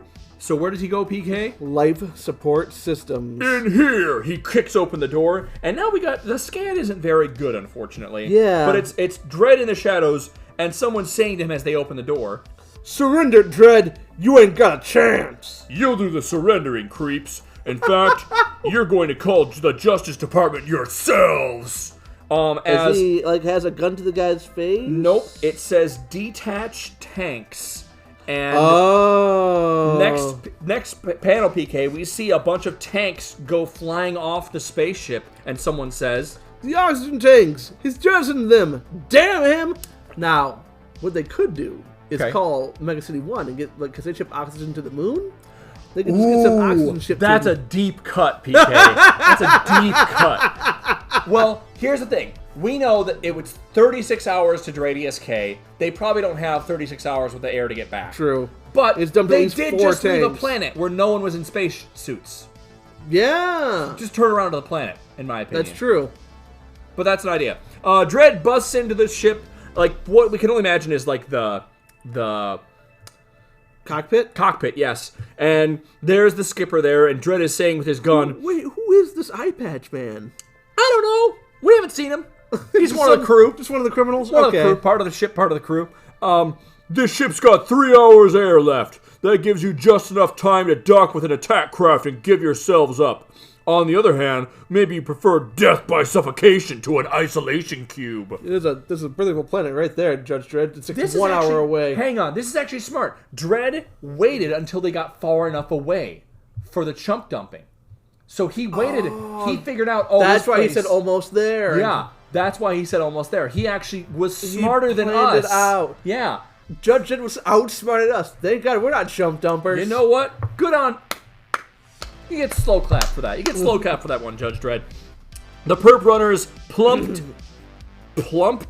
for the isolation cube. An attack craft. Wait. Yeah, right? I have never heard. They're plumped for the isolation cubes. I don't know what that means, honestly. I think I write that down in my notes. The Perps Runners plumped for the isolation cube. An attack craft got them on board with half an hour to spare. Like all confiscated vessels, the Perp Runner's ship was taken in tow, and we see a Justice Department craft that is like tractor beaming, I think. Is that like a fucking... Or is it just got a tow cable? That's what I'm saying. It's like a tow Tow cable. cable. They say tractor beam. Tractor they have a beam's fucking here. tow arm. Do they have like a... Like, It's like a fucking... do they just call it with a tractor The beam? tractor beam. No, heavy Now hook air up quotes. if I were a tow truck driver, I would call it the tractor beam too. To be honest, Honestly, yeah. hook up the tractor beam. Well, you know, the last tractor beam kind of out of commission. We got this cable, though. Dredd now is back on Earth. Back in Mega City 1, a face change machine returned Dredd to normal. Later, in a meeting with Slick Ike, Colorado, the city's major perp runner, Dredd is pulled up alongside the same car we originally saw. He's on his Lawmaster bike. Bad time for your export business, eh, Colorado? Losing a ship and crew will set you back plenty. Don't know what you're talking about, Dredd. You got no evidence to connect me with no perp runners. See? And now They says "see" at the end of it. See? Yeah, see. You nailed the perfect accent for him. Dredd's floating head is looking down. Maybe the law can't provide anything. Maybe the law can't prove anything, creep. But those perps your crew sold as slaves are on their way back to Earth. That's right. Judge Dredd knows the coordinates of the slave planet. They know who you are. When they spread word about your interesting little sideline, I wouldn't like to be in your perp-running shoes. As we see back on that little goblin elephant planet, all the people are being led back onto a Justice Department ship. There's a pile of dead goblin elephants right there. Or unconscious, maybe, but yeah, they're and judges are in the background. But the whole line of criminals, one of them is thinking out loud. That rat Colorado better hire some new bodyguards. All right, PK, put a bookmark in it. That's the end of Prog 212. Let's talk about this, okay? Settings and places. This is the same page. I'm just looking at this guy right here. Okay. There's an obscure character he looks like. I'll have to show you after we're done because it's too deep of a cut to bring out. Okay. We go for some pretty deep cuts here. So Prog 212. Settings and places. None of the alien planets we stop at are given a name, unfortunately. No, so we not don't really like Persona 5. Dradius K. Dradius you K. had it. You almost had it. You said Persona 5 because we were talking Persona 5 earlier. Omicron Persei 8. Characters. We have Skipper. Dradius K. Skipper is head of the Perp Runner ship Dredd snuck aboard. Yeah. And we have Holgo, a member of the unnamed alien race, who looks like a spore person. And he really hopes that all of mankind wants to be enslaved. Good for him. Yeah. You know, good for him. At the end of the day, don't we? You know, if that's your kink, I'm not going to shame you for it. Items technology of note. The spacecraft running the chump dump is equipped with a booster engine. Don't know if that means anything or not. We haven't really seen much as far as FTL engine specified. Like an auxiliary engine that they can pilot and power at the same time. We're picking a lot. We're reaching a lot for that. Booster engine, because it's like a fast engine. We do know that Justice Department attack craft come equipped with tractor beams for towing other vessels. Tractor beam, used very loosely in the term. Terrible slang, made-up words, Judge Dredd one-liners. Chump dumping is dropping the chumps off in space to die. Damn, you really can't trust anyone, can you? Why? Oh no, because I was just why did they take the humans over to that planet? But then I thought, oh yeah, they're getting paid to drop them off there for slave labor. They're selling them. Why don't they just take them and drop them off in space, but you can get double paychecks? Yeah, honestly. And on the way back, you pick up 4 or 5 different chumps. What doesn't make sense to me, right, is there's no one willing to pay for alien slave labor, but we know that they use that in the Cursed Earth. Okay, hear me out, right? I think that no one's gonna buy. There's already aliens on Earth. Yes. Here's my question. Ship starts on Earth, picks up people, flies to prison planet, sells them to prison Darius planet. K. Darius Andy. K. Please remember the name of the planet. My apologies. Wow, how could you forget the name Darius K? They fly.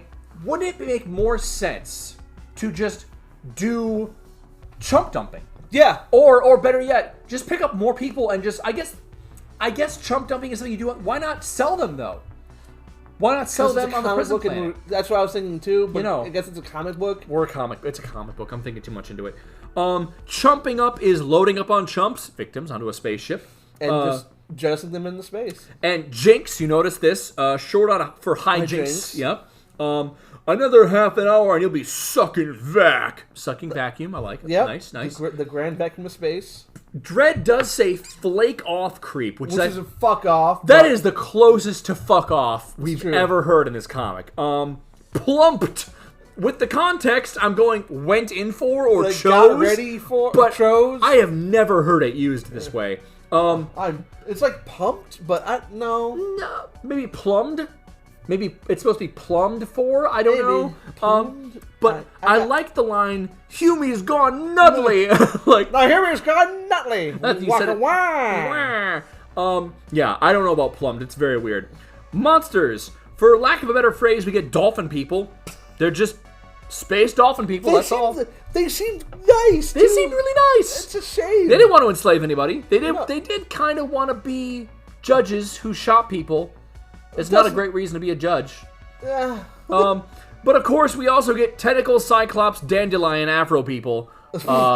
Yeah. Who mention wanting to enslave humanity. So, you know. Only if they want to be enslaved. Only if they want to be enslaved. World building. As if selling people into slavery who were paid to smuggle off world wasn't enough, perp runners typically engage in chump dumping, a deadly con where they could entice local alien populations into paying to come visit Earth and then dump them out the airlock into space. All it takes, Dude, humans are dicks. one planet to radio another planet. So yeah, dude, Earth fucking sucks. Are we- And then we know that they're near a prison planet with Earthlings. They could say, dude, Earth sucks. Don't go there. Here's a question. And the entire scheme is. Do you think that, like, in Dredd universe, humans are just the biggest dicks? I think we might be like, if every race is known for something, we just might be the biggest dicks in the universe. I don't think so, because this is a time when sci-fi was like humans are meek and spindly little creatures. Like, you look at Mass Effect again, Mass Effect, which I love. I love the Mass Effect trilogy. I love the ending of the Mass Effect 3. We can fight about this all day. They talk about how humans, despite being like the newest race on the galactic platform, or galactic stage, have accomplished more than most other races have in 50 years because of their individuality and their short lifespan. Yeah. Yeah. And how humans are very driven. Very Yes. what's the word I'm looking for? Yeah, driven's a good one. Yeah, I get what you mean. I just think Visionaries. Humans are they have a drive. They have a drive to accomplish shit. But I'm just saying that, like, in Dredd universe, we're enslaving alien people, and we're just like, well, I mean, fuck we're 'em. also enslaving ourselves. I think every race is a bit of a dick, except for the dolphin people. They did nothing wrong. They didn't really do much wrong. This is pretty There cyberpunk is mentality, an though. old sci-fi book my dad told me about a long time ago. Okay. Where he's talking about like how they were gonna go invade Earth or something, but they after studying Earth for a little while, not invade Earth.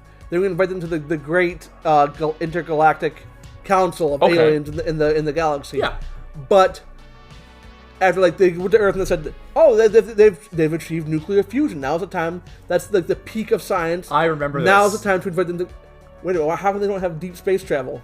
They use it for weapons, and they fight it on their own planet. I remember this. And they turned around and fucking left. Yeah, they're like, they used it? No, fuck that. I remember this, though. Yeah.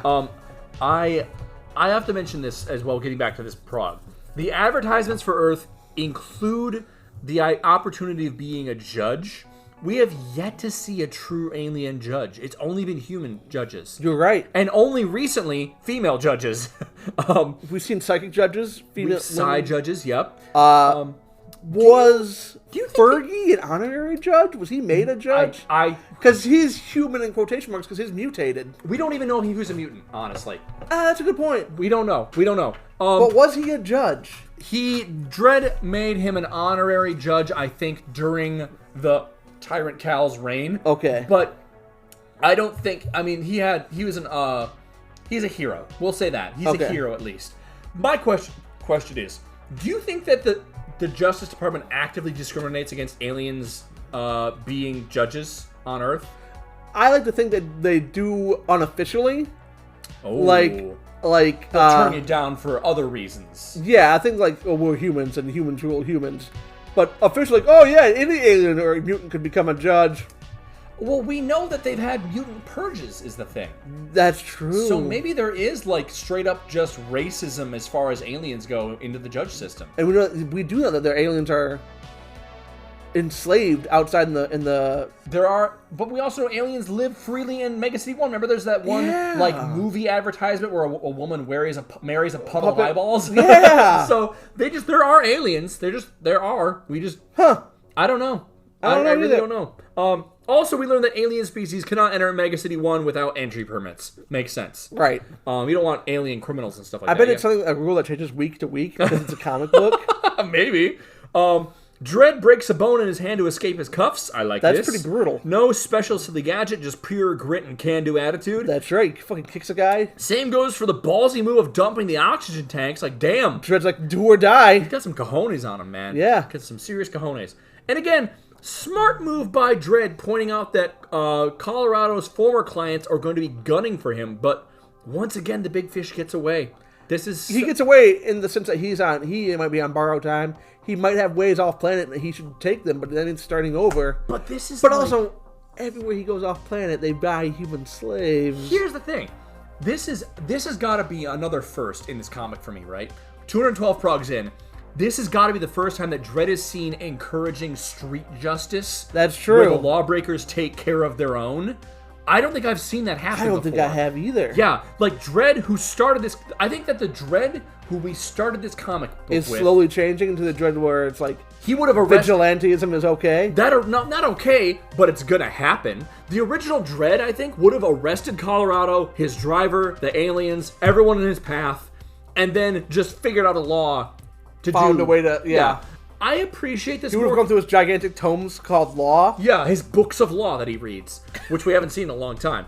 But yeah, I appreciate that feeling of like, really, what these Mega-Rackets are conveying is that you'll never, that at least in this universe, you'll never get rid of crime. Yeah, they'll never be able to do it. And it's I appreciate forget that. it, Jake. It's Chinatown. Yeah, it's that. Death count this prog. Dozens of dolphin people are dumped out of an airlock into the vacuum of space.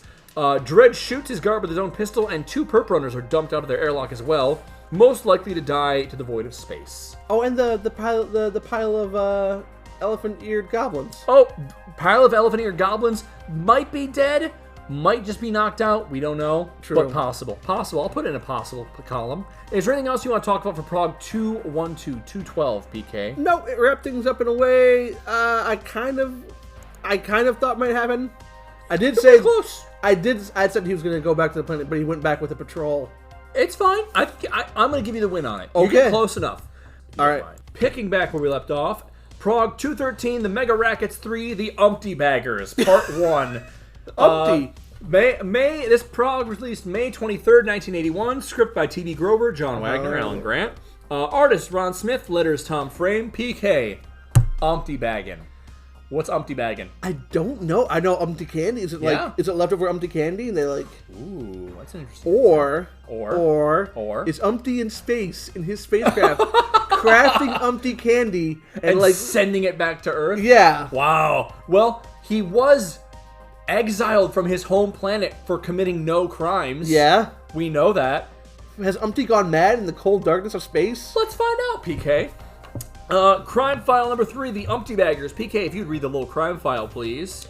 The Umpty Baggers. Umpty bagging. The illegal manufacture and sale of addictive Umpty candy. 22nd century medicology has permanently eliminated all known addictions except one. You almost made it. So close. And they said this before. It's not the first time this has been said. As of yet, there is no cure for Umpty. Remember, it's not addictive. We've eliminated all addictions. That's true. It's just so good. They can't not have it. Yeah. And remember, you go through withdrawals. People had withdrawals when they had it back then. But That's the big thing was I didn't know how to recreate it. Oh no, they didn't know the recipe for it. But now they can manufacture it. We're gonna find out maybe. Okay. We now have like a long vertical panel that looks like a pretty cyberpunk, cyberpunk noir bar, street signs and stuff. It's cool as hell. There's a fire escape. It was a sight that could be seen in any day in any part of Mega City 1. In the quiet back streets, in dark alleys, the Umpty baggers were at work.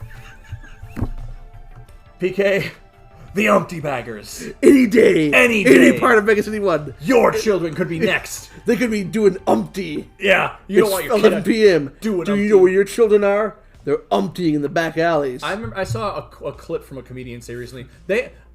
Parents say they were so good back then. They had to have commercials to remind you had kids back then. You know, it's 9 p.m. You know where your kids are? Oh, shit! I got kids! God damn it! I think the Simpsons joke is my favorite one of that. What's that? It's 11 p.m. or it's like 9 p.m. Do you know where your kids are? Like Homer's watching TV. I told you last night, no! I love that. We have a gentleman talking to three small figures here. What's he saying, PK? Give a good drug dealer. You juveniles. Yeah. Want to score us 3... you almost had it. A little sweet stuff? No, but read it twice again. Psst, you Jews want to score a little sweet stuff? What? Yeah, sweet stuff. Some sweet stuff. Some sweet stuff? Are you calling me sweet stuff? No. No, that's perverted. No. I just want to sell you drugs. To which a kid says, "You holding candy, man?" Okay. It's exactly what I thought. It's you holding, Candyman. They're calling him Candyman. You holding Candyman? I thought they were, you holding candy, man. But no! You holding Candyman? What's his Candyman say? Isn't there an NWA song about the...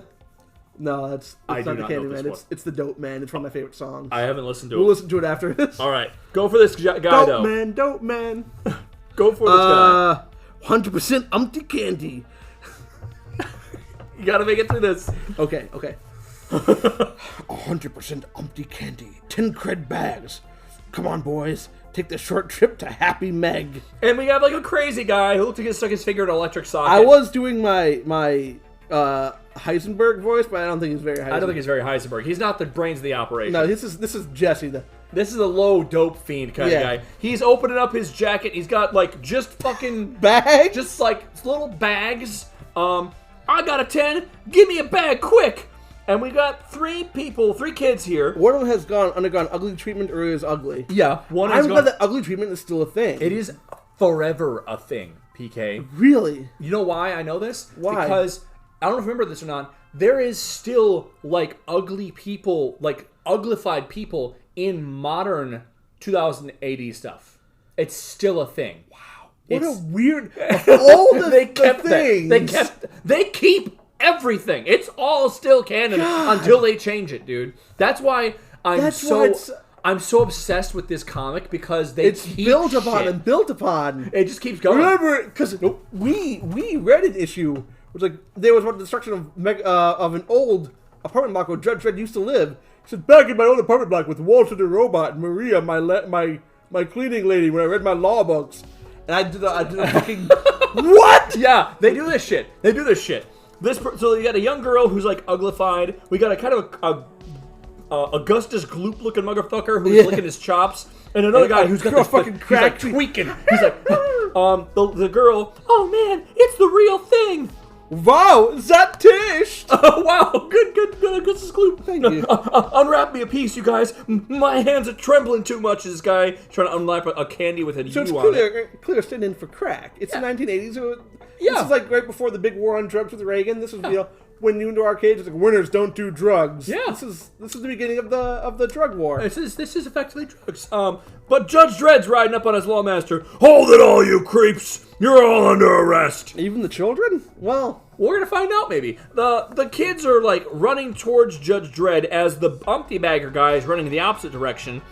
And the kids are saying, "Run for it, Candy! Run for it, Candyman! It's only one judge. We'll handle him easy."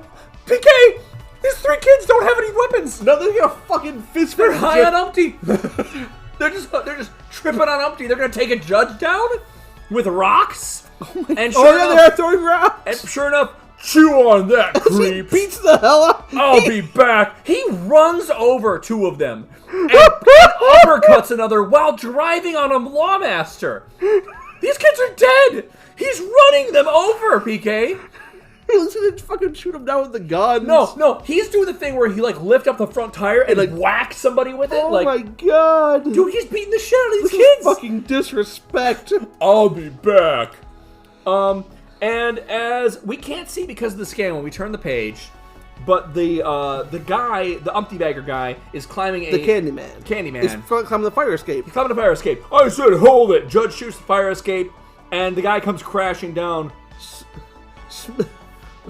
Yo, smash the fire escape! And he comes, no! As it And comes. lands in a fucking heap, dude. Like, of fucking broken metal and shit. And Dredd is just dragging him his by ass- the wrists. dragging him out of Pulling it. him out of. He says, Yo, bitch. Feels like every bone's he broken. doesn't say, yo, bitch. I know, I'm just doing my best. I know. Jesse? Jesse Pinkman. At least you're alive, creep. Now you and I can have a nice little chat.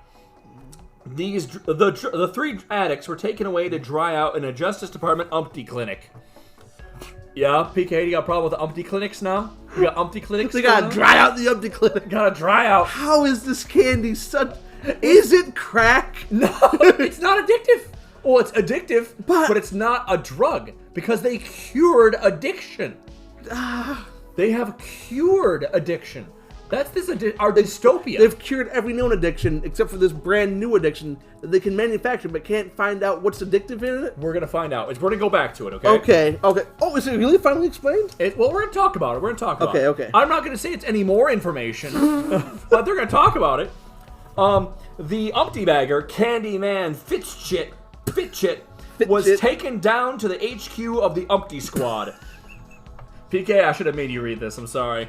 Dredd is like grimacing as a bald judge next to him. Wait, have we seen this guy before? Okay, I'm gonna point this out. Every administrative judge who isn't a street judge is a balding 50-year-old man. Okay, White you're man. right. We've seen this exact design before. Yeah, it's very common in Ron Okay, Smith. it's very British, is what it is. The, It is. The balding horseshoe Yeah, hairstyle and it very much is. stiff British upper lip. The guy's being led away. The Fitchit is being led away in crutches, bandaged up to hell by another judge. As Dredd is saying, He refuses to talk. Couple hours and the tank will loosen his tongue. Is the tank an ISO cube or is it just like a drunk tank? no, we're in an Umpty clinic. Oh, So it's not an ISO cube. Well, this guy. I mean, he doesn't have an addiction to Umpty. Because never get high on your own supply. Unless Ice Cube said that. a lot of people get high on their own supply. Yeah, but Ice Cube told me not to. Yeah. Does everyone listen to Ice Cube? Well, they No, should. They don't, though. Go ahead for this gentleman over here. Also, in like one of his songs, Ice Cube says, "Don't do drugs. Also, just be creative with your own." without that. Yeah, That's Ice good. Cube is actually just a cool guy. I believe it. Not a great actor. Cool guy though. No, I mean, He's I Ice liked Cube. Friday, but I don't like our We're Back. I don't care for Are we him there much. yet? I don't care for him much in Johnny Mnemonic. He's in Johnny Mnemonic with a crazy fucking dreadlocks, and it's insane. Was it Ice Cube or Ice T in Johnny Mnemonic? Ice-T, I'm sorry. You're I'm right. sorry. Yes. I know. I get it. I get the names. Ice T is on Law and Order. You're Ice right, Cube Law is and on Order. Friday. I don't think I've seen That's it. one of the movies I You want. want me to watch? Yeah. Go Okay. for this balding gentleman. Good thinking, Dredd. Most of these small-time baggers are Umpty addicts too. Oh? When the craving starts, they'd sell their mothers for a chew. PK. I can only rhyme. They are rhyming indeed. Judge Cheney, head of the Umpty Squad, talking to Judge Dredd. You can leave this to now. You can Go for it. You can leave this to us now, Dredd.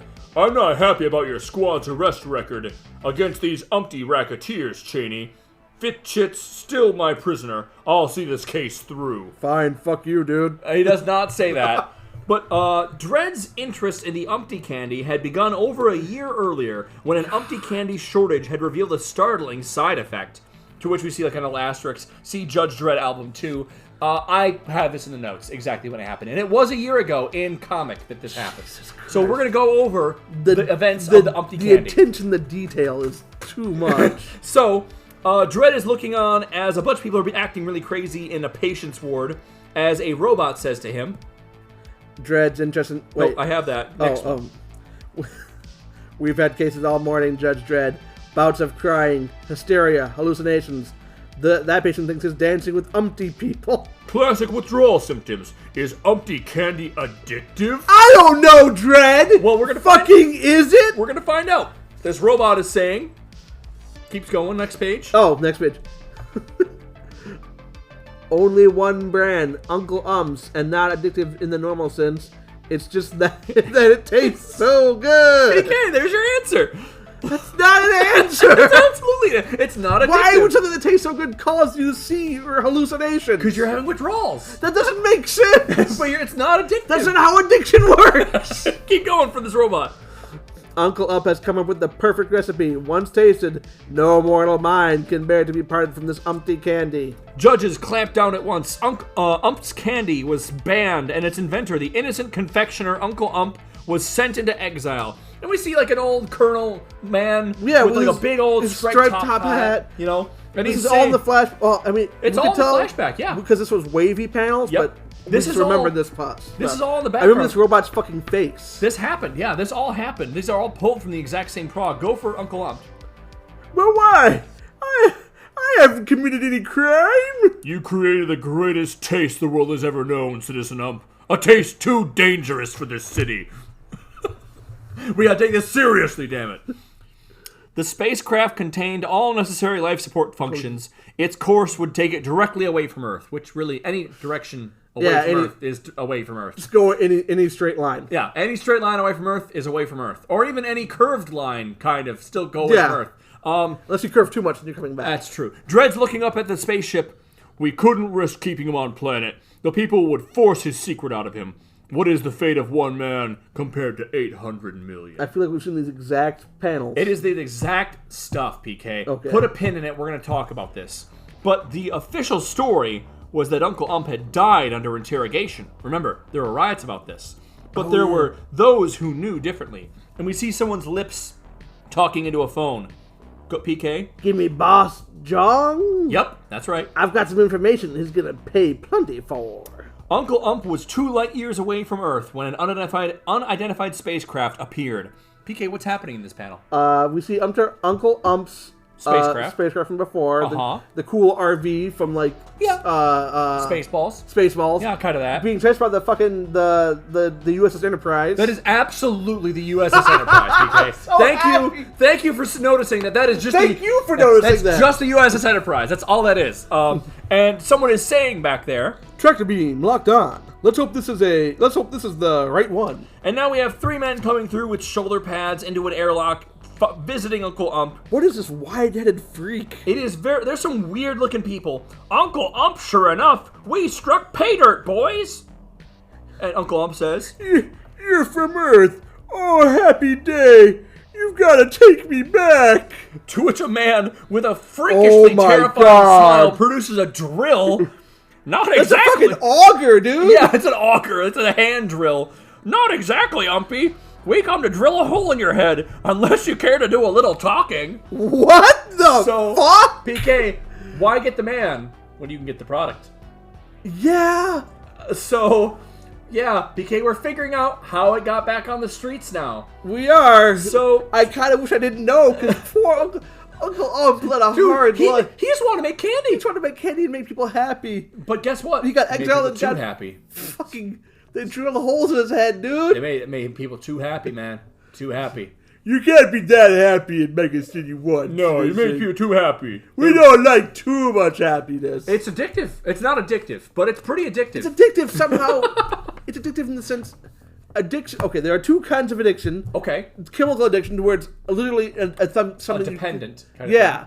This is, that's so, like... And then there's like serotonin addiction, which I like doing that. Ah, yes. Kind of like weed addiction versus like cocaine addiction. Yeah, like or tobacco addiction or anything. Yeah. Yeah. It makes you feel good. It's not addictive habit forming though. Right. It's that one clip with John C. Reilly.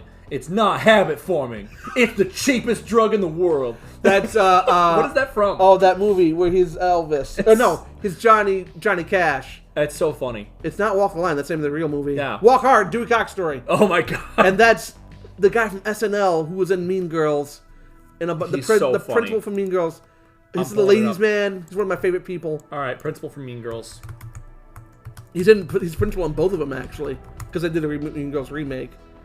Tim Meadows. Tim Meadows. He's fucking great. He's also the nice cannibal guy from I think it's the Brooklyn Nine-Nine or whatever it is. Yeah. Yes. I'm not gonna eat you. I was kidding. I was gonna eat you. I ain't gonna eat you though. It's super nice.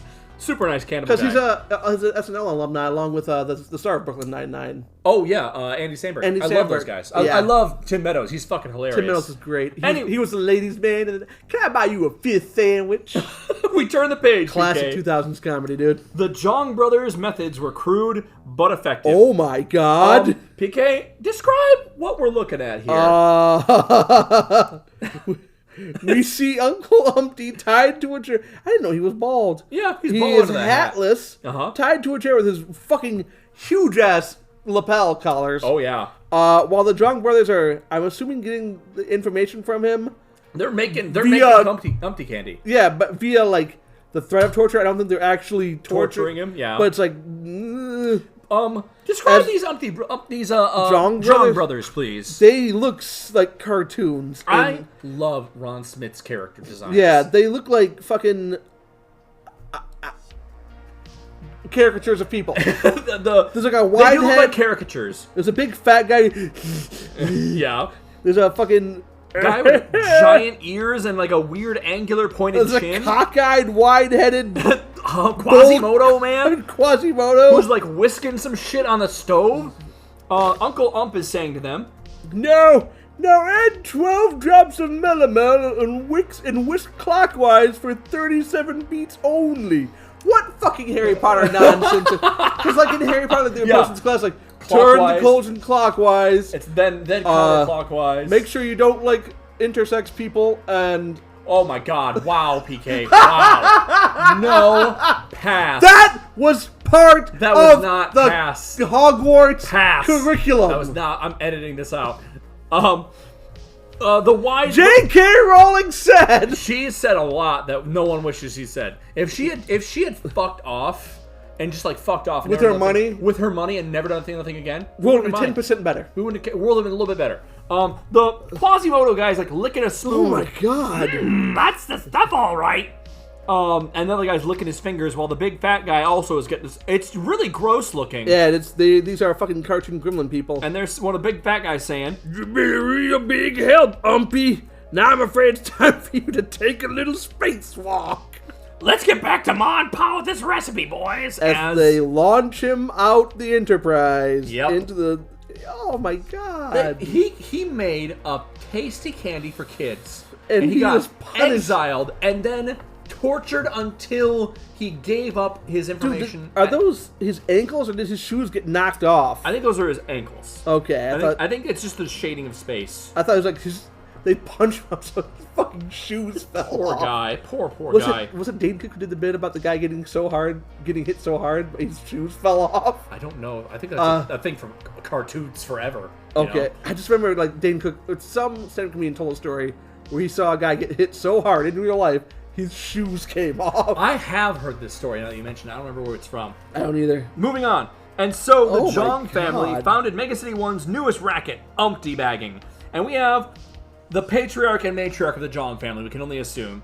One looks like an old-timey prospector guy with a cigar. And one looks like the madame of an old-timey prospector saloon. Yeah, in yeah. Prospector Town. They have got a He bottle. looks like the fucking one of the trolls from ElfQuest. You are absolutely right. He's got a big old nose. Honking schnoz and like a. They got a bottle of rot gut, which might be perfume or alcohol sitting next to him. I mean, rock gut is a popular term for bottom shelf liquor. Yeah, probably that. Papa Jong is saying, go for it, PK. Each one of us memorizes the recipe, and we burn it. That way, it always stays in the family. Keep going. Oh, that's also him. Yep. We'll play this smart. Don't overload the market. Keep the price high. That way, Umpty Bagging will make us all billionaires. So, PK, remember, this is a job. This counts as a job. Good for them. No, they're just criminals. This is organized crime. It's organized crime. They threatened an old man to drill holes in his head. Yeah, they're a pretty nice, awful. friendly old man who deserves none of what he got. he got the Uncle short end of a Umpty. lot of sticks. Oh my We god! got this. Guys, pour one out for Uncle Umpty. Pour one out over I need some a minute candy. for Uncle Umpty. Holy shit! Now, in the Umpty Squad HQ, Candyman Fit Chit was ready to talk as he is down on his knees, which are probably broken, inside Right. of this like cube that Dredd has. The tank. Yeah, the tank. He is begging Judge Dredd. Oh my god! I was begging for the Oogie gang. Let me out of here. Bottom. Oh, you're right. Over here. Skipped over one. Let me out of here, Umpty! I need Umpty. Talk first, Umpty later. Dredd says as he has an Umpty candy in front of him. His fucking hand. He's holding Didn't Judge Dredd like eat Umpty candy once? And like, it's pretty good. He did try Umpty candy And he was like, once. and it's like, that's pretty good. And he was like, I remember him smiling, and Yeah. that bothered us. Yeah. Yeah, that was the thing. Anyways, Fit Chit continues on as Dredd tosses him the candy. I was begging for the Oogie gang. Yep. Is that the Oogie Jong. Oogie Jong? Is the Jong family? The Jong family, yes. He's got his factory up on the top of the floor of the Malcolm Allison. Malcolm Allison? Yep, Malcolm Allison. Malcolm Allison block. No, give me that Umpty, bitch. And, no, he does not say bitch, but Dredd gives him the candy, and he opens it, gets it in his cheek, and he says, Hey, this isn't just ordinary candy. this is... Oh yeah, I want the real thing. The real thing's illegal, citizen. Dredd says he fucking got him with a fake piece of Umpty candy. Jesus, how fucking petty. Dude, what a fucking stone cold motherfucker. Don't break the law. Thing's illegal, citizen. Minutes later, Dredd led a raiding party into action. Yeah, this is a police raid. From Justice HQ, a whole bunch of judges on Lawmasters as Dredd's calling out. There's other judges calling out. Oh, yeah, that's Judge Jones. Yeah. Go ahead. The Umpty Squad will meet us at the Malcolm Allison block, Dredd. They're traveling by hover. Okay, let's move, Dredd says. But we have a little cutout, and there's again those lips talking into the phone. That's gotta be Judge Cheney. Oh, you're saying it's Judge Cheney, huh? Well, he doesn't look anything like him. The lips don't. The lips don't. But keep I'm going. thinking it's an insider. Keep going, PK. Get your stuff out of the Malcolm Allison Oogie. Dredd's on his way, and he means trouble. Next prog, bagging the baggers. So, PK, you're calling it that it's Judge Cheney who's running the racket. I said Judge Cheney, but looking at that close-up and looking at Judge Cheney's, Lips profile? yeah, I don't, but I think it's an insider. I think it's definitely part of the Umpty Squad. Somebody knows. Yeah. Somebody knows. I think it's definitely an insider on the Umpty Squad. They're tipping him off. Let's talk about Prog 213, the Mega-Rackets 3, Umpty Baggers Part 1. Uncle Umpty, dude. Yeah, we're going to talk about this. Settings and places. We have the Malcolm Allison block, a location of Oogie Jong's Umpty Bagging Factory. Who is Malcolm Allison? We're going to learn right now. Because every PK. time I say Malcolm, I want to say X. Malcolm Alexander Allison, born September 15th, 1927, died October 14th, 2010, was an English football player and manager. Nicknamed Big Mal, he was one of the English football's most flamboyant and intriguing characters because of his panache, fedora, and cigar, controversies off the pitch, and outspoken nature. You know, what a man. He strikes me as one of those, like, FDR, he's a man's man. He smokes cigars, he wears a fedora. Like, yeah, that's Big Mal, huh? Big Mal. I've never heard of him before this, obviously. But I don't he's, follow English football. Neither which do is I. American soccer. This is very true. Characters. We have Fit Chit, a small-time Umpty bagger. We have Judge Cheney, head of the Umpty Squad at the Umpty Clinic. Possible traitor. Possible traitor. Possible dirty cop. Put a pin in it for next episode. Uncle Umpty, creator of Umpty Candy. Official story from the judges that he died under interrogation, which is better?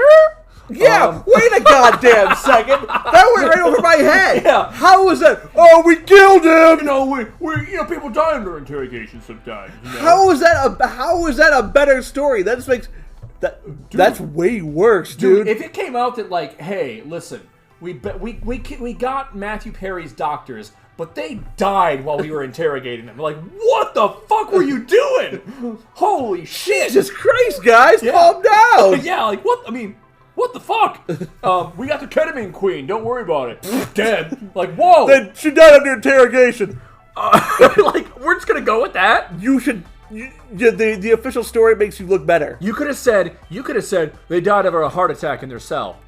I wouldn't have believed you, but it would be better than you saying they died under interrogation. Yeah. We have the Jong brothers They torture Uncle Umpty for the recipe to Uncle Umpty candy. We have Oogie or Augie Jong, boss and patriarch of the Jong family, runs the Umpty bagging racket after killing Umpty and stealing his recipe. After his wife and 3 sons memorize and him memorize the recipe. We have Judge Jones, who's leading the Umpty raid, along with Judge Dredd. Items technology of note. I swear, the Jong brothers are flying the Starship Enterprise. That's the Starship. That's the USS Enterprise. I don't. That's what it is. Melamel. Ever heard of that, PK? Yeah, it's a candy. It is. It's like You know what it is? I watched an episode of Binging with Babish. Really? And he talked about Melamel for something. It's like interesting vanilla extract. You're kind of close. I'll give it to you. And marshmallow. It's not marshmallow. What it is it's mead and fruit. Okay. Mixed together, basically. Okay, yeah. So it was the Hobbit episode. Oh, I gotta watch that again. I love me some Babish. I think it was the Hobbit episode. I love me some Babish. I have his cookbook right there. You have his cookbook over here? Yeah. Good shit, dude. We also have the Jong patriarch and matriarch have a bottle of rot gut beside them. I guessed either alcohol or perfume. And I've heard the term rot gut as bottom shelf liquor. Agreed. Terrible slang, made up words, Judge Dredd one-liners. Medicology. It's not a word. I looked it up. Nope. Medicology is not a word? Not a word. I googled it. Doesn't come up. Not a word. Huh. Made up. Well done, Dredd. Medicology? Medicology. It sounds good. It really sounds like a word. I would have believed it. I did believe it. We didn't blink twice at it. Yeah. Chew on that. Toxicology is a word. Toxicology, not medicology. I like the line. Medicology is like too broad of a. You can't just like I know all of medical. I'm a medicologist. What? I'm a doctor in every part. I'm a brain surgeon, a heart surgeon, an ear, nose, and throat doctor. I'm all the doctors. Have you ever seen that? Okay, I had not seen. I've heard this commercial on the radio recently. Okay. And it's like, you wouldn't just a doctor who says to be an expert in every part of the body. And I'm like, it's like, you wouldn't hire a doctor who says to be an expert in every part of the body. I'm like, yeah, I would.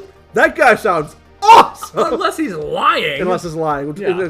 Why would you trust a lawyer who says they know the entire law? We at I think it was ADAM, American Divorce Association for Men.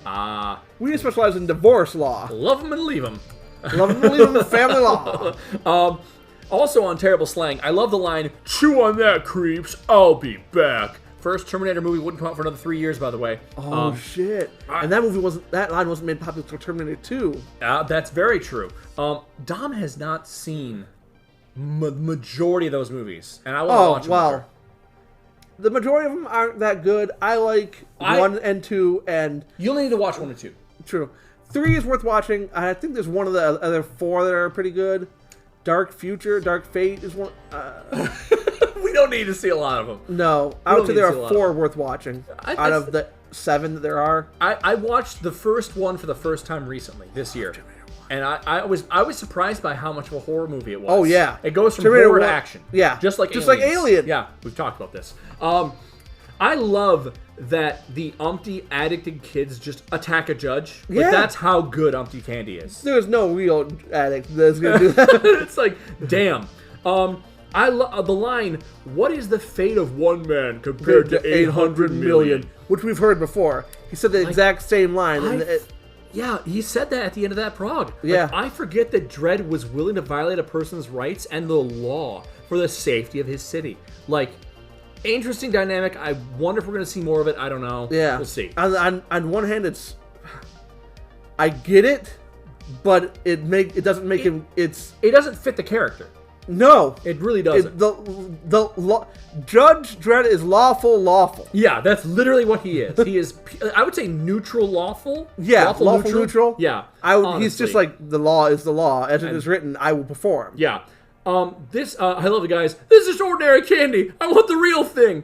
The real thing's illegal, The real citizen. thing's illegal.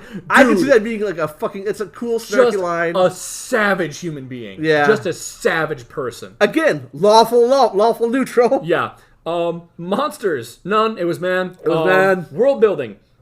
Obviously, we could Well, not have this. I mean, on. as much as the Jong family is human, We are all monsters. I don't know if they're human. We could not have... They are human. We could obviously not have this prog without prog 145, Uncle Umpty's Umpty Candy. But Umpty baggers, we learn illegal manufacture and sale of addictive Umpty candy. 22nd century medicology has permanently eliminated all known addictions, which, holy shit, for a dystopic future. That's It pretty... has to be an insider of the judges that is giving the information to Why the is that? Jong family, because only the judges knew the coordinates of Uncle Umpty's ship. Oh, what a good observation, PK. So it's got to be a judge, huh? Yeah, Interesting. And Judge Cheney's the only judge we've had named, so, you true. know.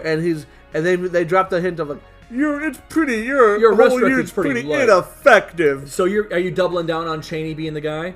I want to say yes, but those lips don't look like Cheney's. I get it. Maybe it's just a lip thing. I don't know. Yeah.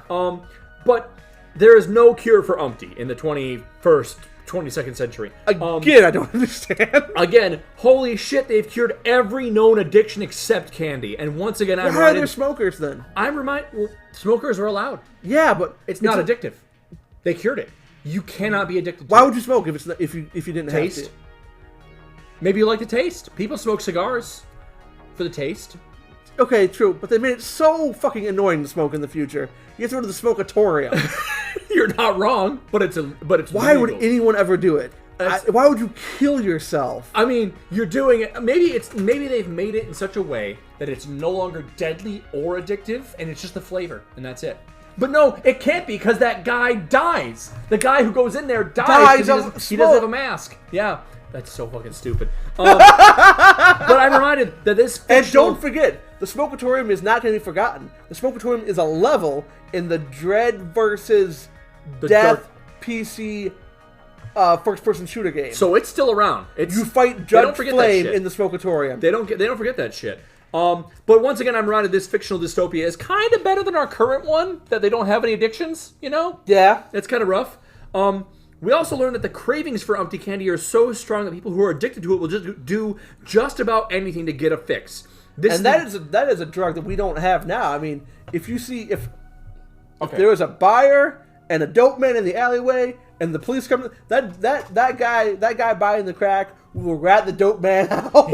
Yeah. He was selling crack. This one, I'm gonna go fight those cops and get away. Like, wow, that's real addiction right there. There is no dope fiend strong enough. Like, I will fight a cop for you. I'm gonna like, dive. Nope. No, I'm not gonna fight a cop. I'm gonna dive under his fucking lawmaster. Holy shit!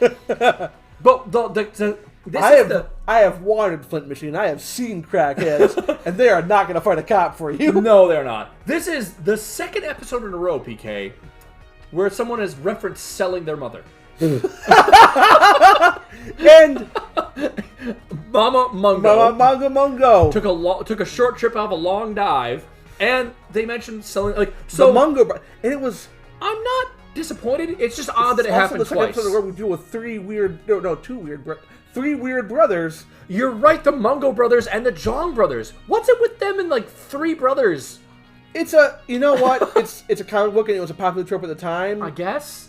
You had a There's three Angel brothers. Four if you don't count Fink Angel, who was added later.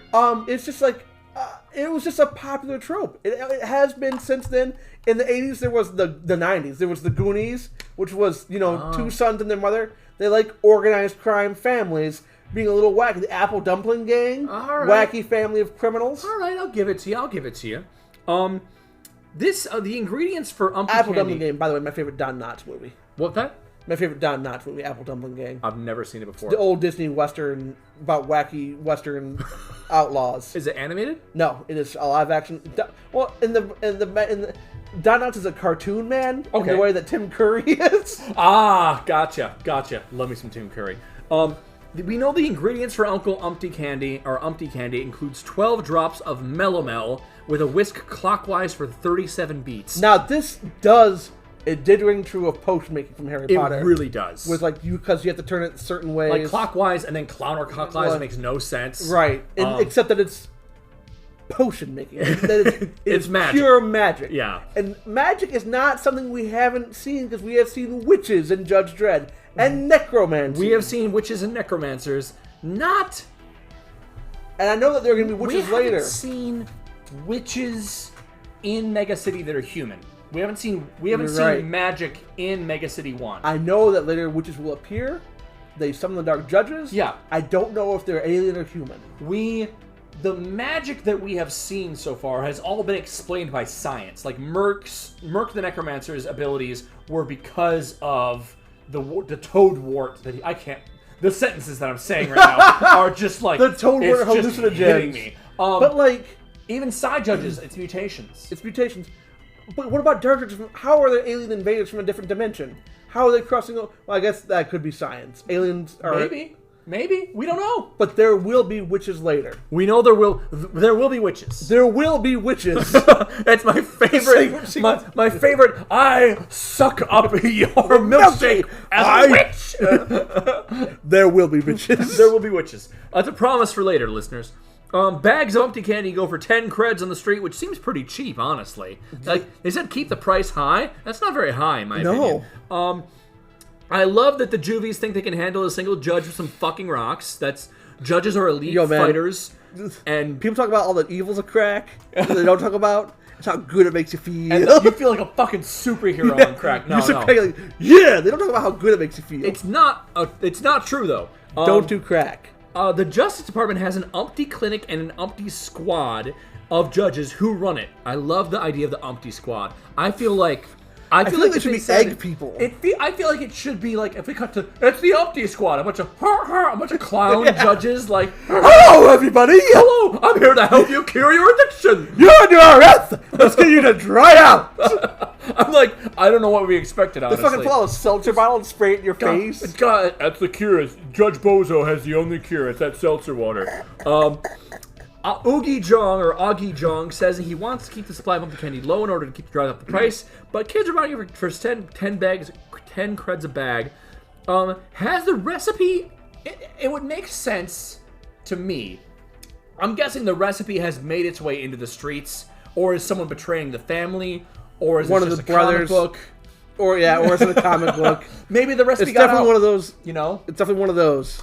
It does imply this, though, okay? One of the kids says, oh, that's real Umpty.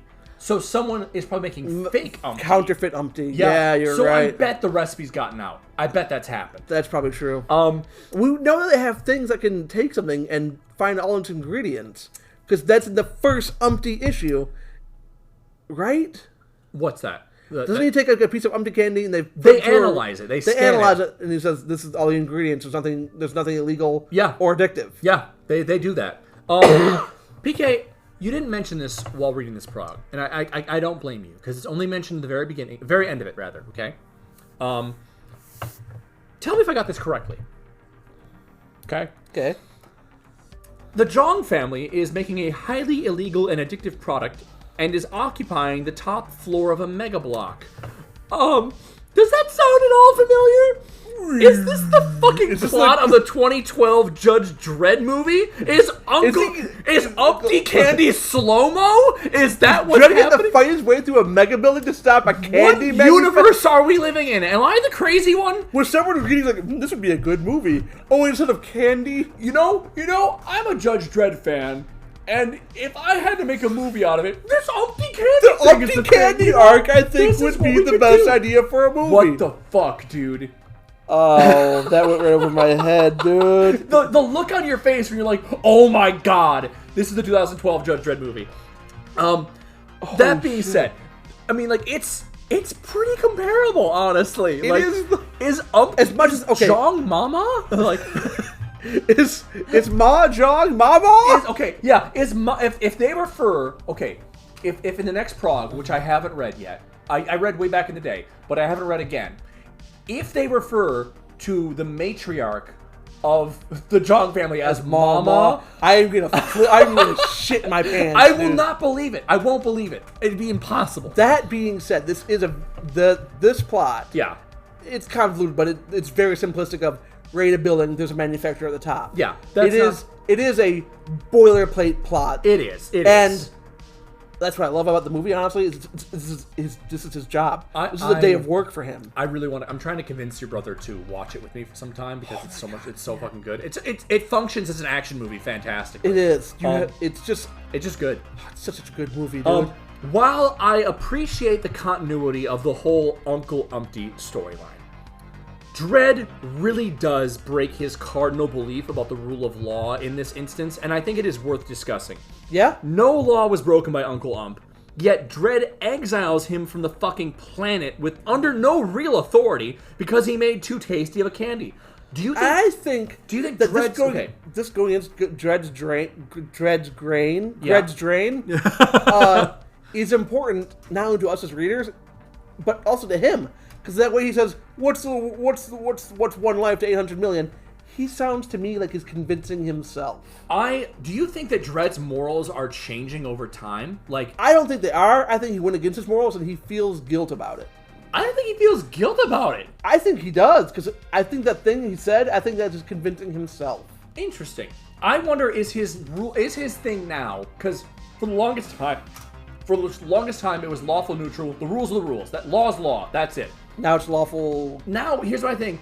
Whatever chaos? Is best for humanity, Earth/Mega City 1. I think that's his thing. I don't think that's his new. I don't think that's it, but I think he does it sometimes, and he goes against the grain, and he feels. I think we're gonna get more of this attitude. I think we are. All right, I'll keep an eye out. Think about it. He did the same thing with the Judge Child. He went against the law. That's true. He went all the way there and said, and left. I don't want this kid's a bad kid, it turns out. Yeah, don't care for it. Death count this episode. But again, those are two important moments in Dredd's character. I feel they really are, and I'm curious if we're going to see more of it. I don't know. I'm curious too, but I guess we'll find out. We're going to find out. Death count. Uncle Umpty gets dumped like a chump out of an airlock. You didn't deserve this, old timer. I'm sorry Uncle Umpty, dude. If I get a tattoo of any obscure Judge Dredd character, it's gonna be Uncle Umpty. Really? Or Johnny Rotten? No, that's the guy from the Sex Pistols. I was gonna say Spike's Harvey Rotten. Spike's Harvey Rotten. The original cyber punk. Yeah. In this comic. God, there are so many good fucking obscure Judge Dredd characters. PK? Twerk. Oh, twerp. Because they call twerk. They say he twerks, which is another thing entirely. Satanus Rex. Satanus. That would be my fucking thing. I love Invincible, and you haven't gotten. I don't know if you've gotten to the part where he fights Dinosaurus, one of my favorite characters. No, but I've heard about this character and how it's a reoccurring villain. I love Dinosaurus. Prog 213, the Mega-Rackets 3, Umpty Baggers Part 1. PK, what'd you think of it? It was a good setup. I want to see the payoff. It brings Umpty back. I appreciate that. I've been wondering about Umpty, and they just killed him in 2 panels, man. They really did. Like 4 panels, but still. Yeah, I'm happy with this. I was hoping he'd be brought back and be happy. And no, he doesn't. No happy get revenge, endings. But no, they just no happy endings in Mega City 1, man. They just threaten to torture him and kill him, and he gives up the recipe, dude. PK. Having wrapped up our third prog this episode, I gotta bring something up. Okay. I have a little treat for us, and this is an email from a new listener that we've never talked to before, who sent this to me just a couple days ago. Started? Yeah. Well, I'll read it, but it's someone we haven't heard from before. Okay. They sent an email to us. Oh my god. They're pretty cool. It's titled "Thanks and Good Wishes," podcast number 73. I will never get used to hearing that I have an email from someone for this. Yeah, it is insane. Every time, it's like a little balloon inflates in my stomach. I'm like, it makes me people care about my stupid Judge Dredd opinions. They care enough to listen to our shit, and they wrote like a decently long email to us. That's not neat. I can't believe. I wouldn't do this shit. It's unbelievable. I'm so thankful for this shit. I can't understand. So I'm gonna read their thing. Thank you. Hi, Andy and PK. I'm just starting. I was happy to see your new podcast, episode number 73. It was your podcast, maybe I saw it mentioned on Reddit, that got me into listening to read/review Judge Dredd /2000 AD. Yours and Space Spinner 2000 are both great. The more people reading old Judge Dredd, the better. The more the sales go up, the more they might make a Dredd 2 starring Carl Urban. Oh, I wish. They said, I have been reading 2000 AD since the 80s as a kid and stopped around Prog 950. Oh! But they've sort of been keeping up the comic and plan to read them all one day. Good on you, dude. Good on you. It's an undertaking. Your podcast has reminded me of the joy of reading the grim absurdity of Grant and Wagner and those great artists. I do not favor Ron Smith, though. Dredd is way too curvy and all the buildings are too straight, though he is good at muties, aliens, and generally weird-looking citizens. Agreed. Dredd is Curvy. oddly buff, Yeah. muscular, and curved. And the cities have gone under Ron Smith to more like up and down verticality versus the weird bulbous Like even in this sci-fi. Prague, where they had the vertical alleyway. Absolutely. I will say, at one point, Dredd is very slim, and then he goes to very thick. I In the feel 90s, like, I'm guessing. yeah. When everyone gets fucking buff as fuck. Yeah. Esquera, Bolland, McMahon. Square is one of my favorites, dude. McMahon and Gibson are amazing for the early and mid days, Yeah. and then I sort of lose track of the newer ones, newer being post-95. So we've got a lot of the same people lined up for a long time, which is pretty cool. I'm excited I about love that. Gibson and I love McMahon. Ian Gibson was our original favorite boy because he did the Robot Robot Wars. which I we thought remember was that, which a heavy fucking- inking, super cool looking. Those fucking amazing backgrounds that went on insanely- forever. Insanely amount of like detail. I really appreciated that shit. Both of your takes and interpretations are funny and insightful in equal measure. No, they're not. And I do enjoy your dumbing down of Judge Dredd. A couple of people in the world do take him a bit too seriously. We love serious, in-depth world building, and there is that in this comic. But at the end of the day, this is a comic for kids. It really is. And I would if I had to choose between which Dredd voice to do, Urban or Stallone, Stallone's easier to do on my voice. It's like it's not as hard. Vocal versus scratch. the gravelly shit that'll hurt too much. ready? This is also another interesting thing. We just turned the handle. My RPG GM also has long history with 2000 AD and enjoys your podcast. When he runs the Judge Dredd RPG, his sessions include my player character of Judge Perrier. She is my not very famous favorite judge from the comic. She will turn up in maybe four lines, guessing, during the upcoming mega epic Blockmania / Apocalypse War. Hey, That's coming up. It's coming up. Which I hope you enjoy, since I think it's the best Dredd action published. Is it Wow. Perrier, like the water? Perrier is in Perrier. Yeah. If this is a she, Is that I'm sorry Perrier for or misgendering Perrier? you. Perrier, maybe? I'm terrible. We apologize for butchering your name. Because Perrier, I think is how the water brand is pronounced. I do not drink much water other than tap water, so I don't know. It's a dream writing run from the mid 150s through maybe 700s or 800s when it dips a bit, but it does recover by other accounts. There is great writing exploring the hypocrisy of Dredd, democracy, apathy, absurdity, and eventually muty rights. That's super fucking cool.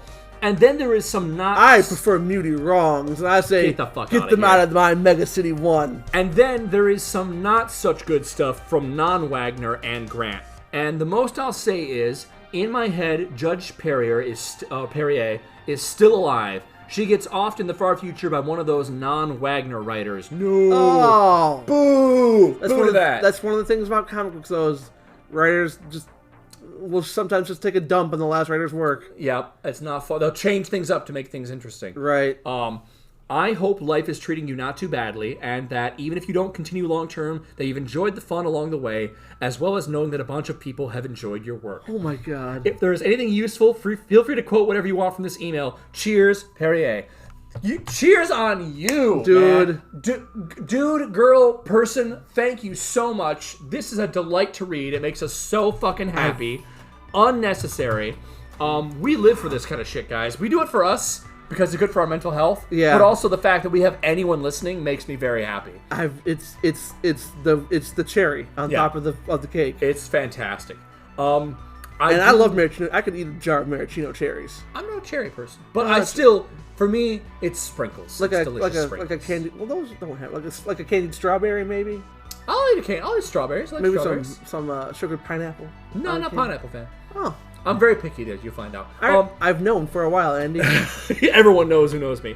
PK, I have a confession as well for this. After this email, I don't have a game for this week, but I do promise you. That's okay. We had a wonderful email. I do promise you, though, I have a new game in the works.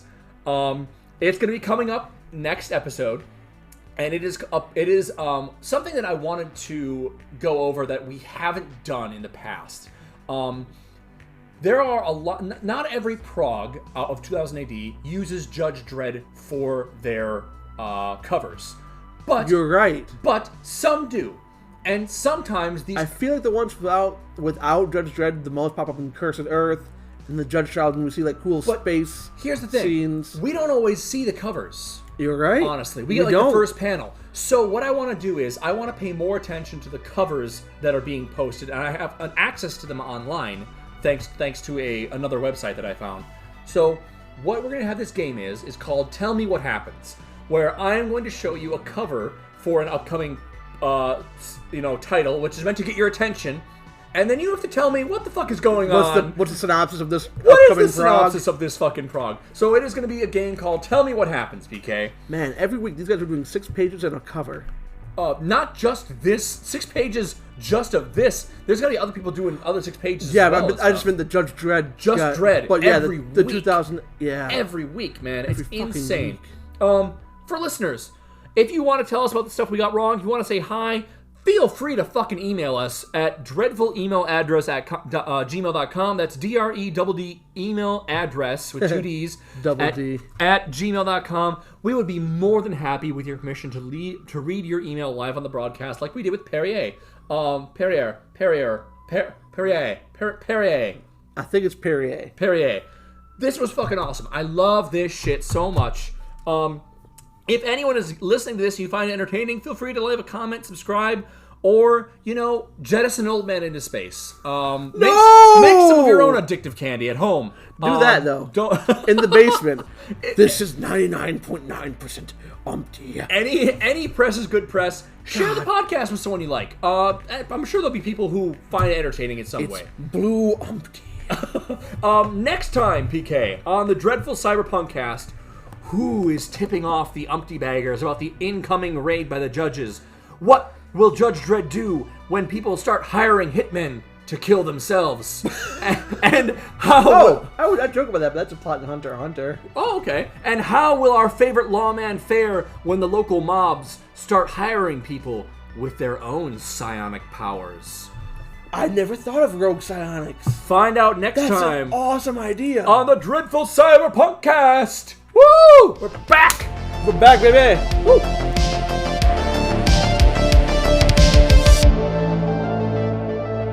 Who the fuck are you?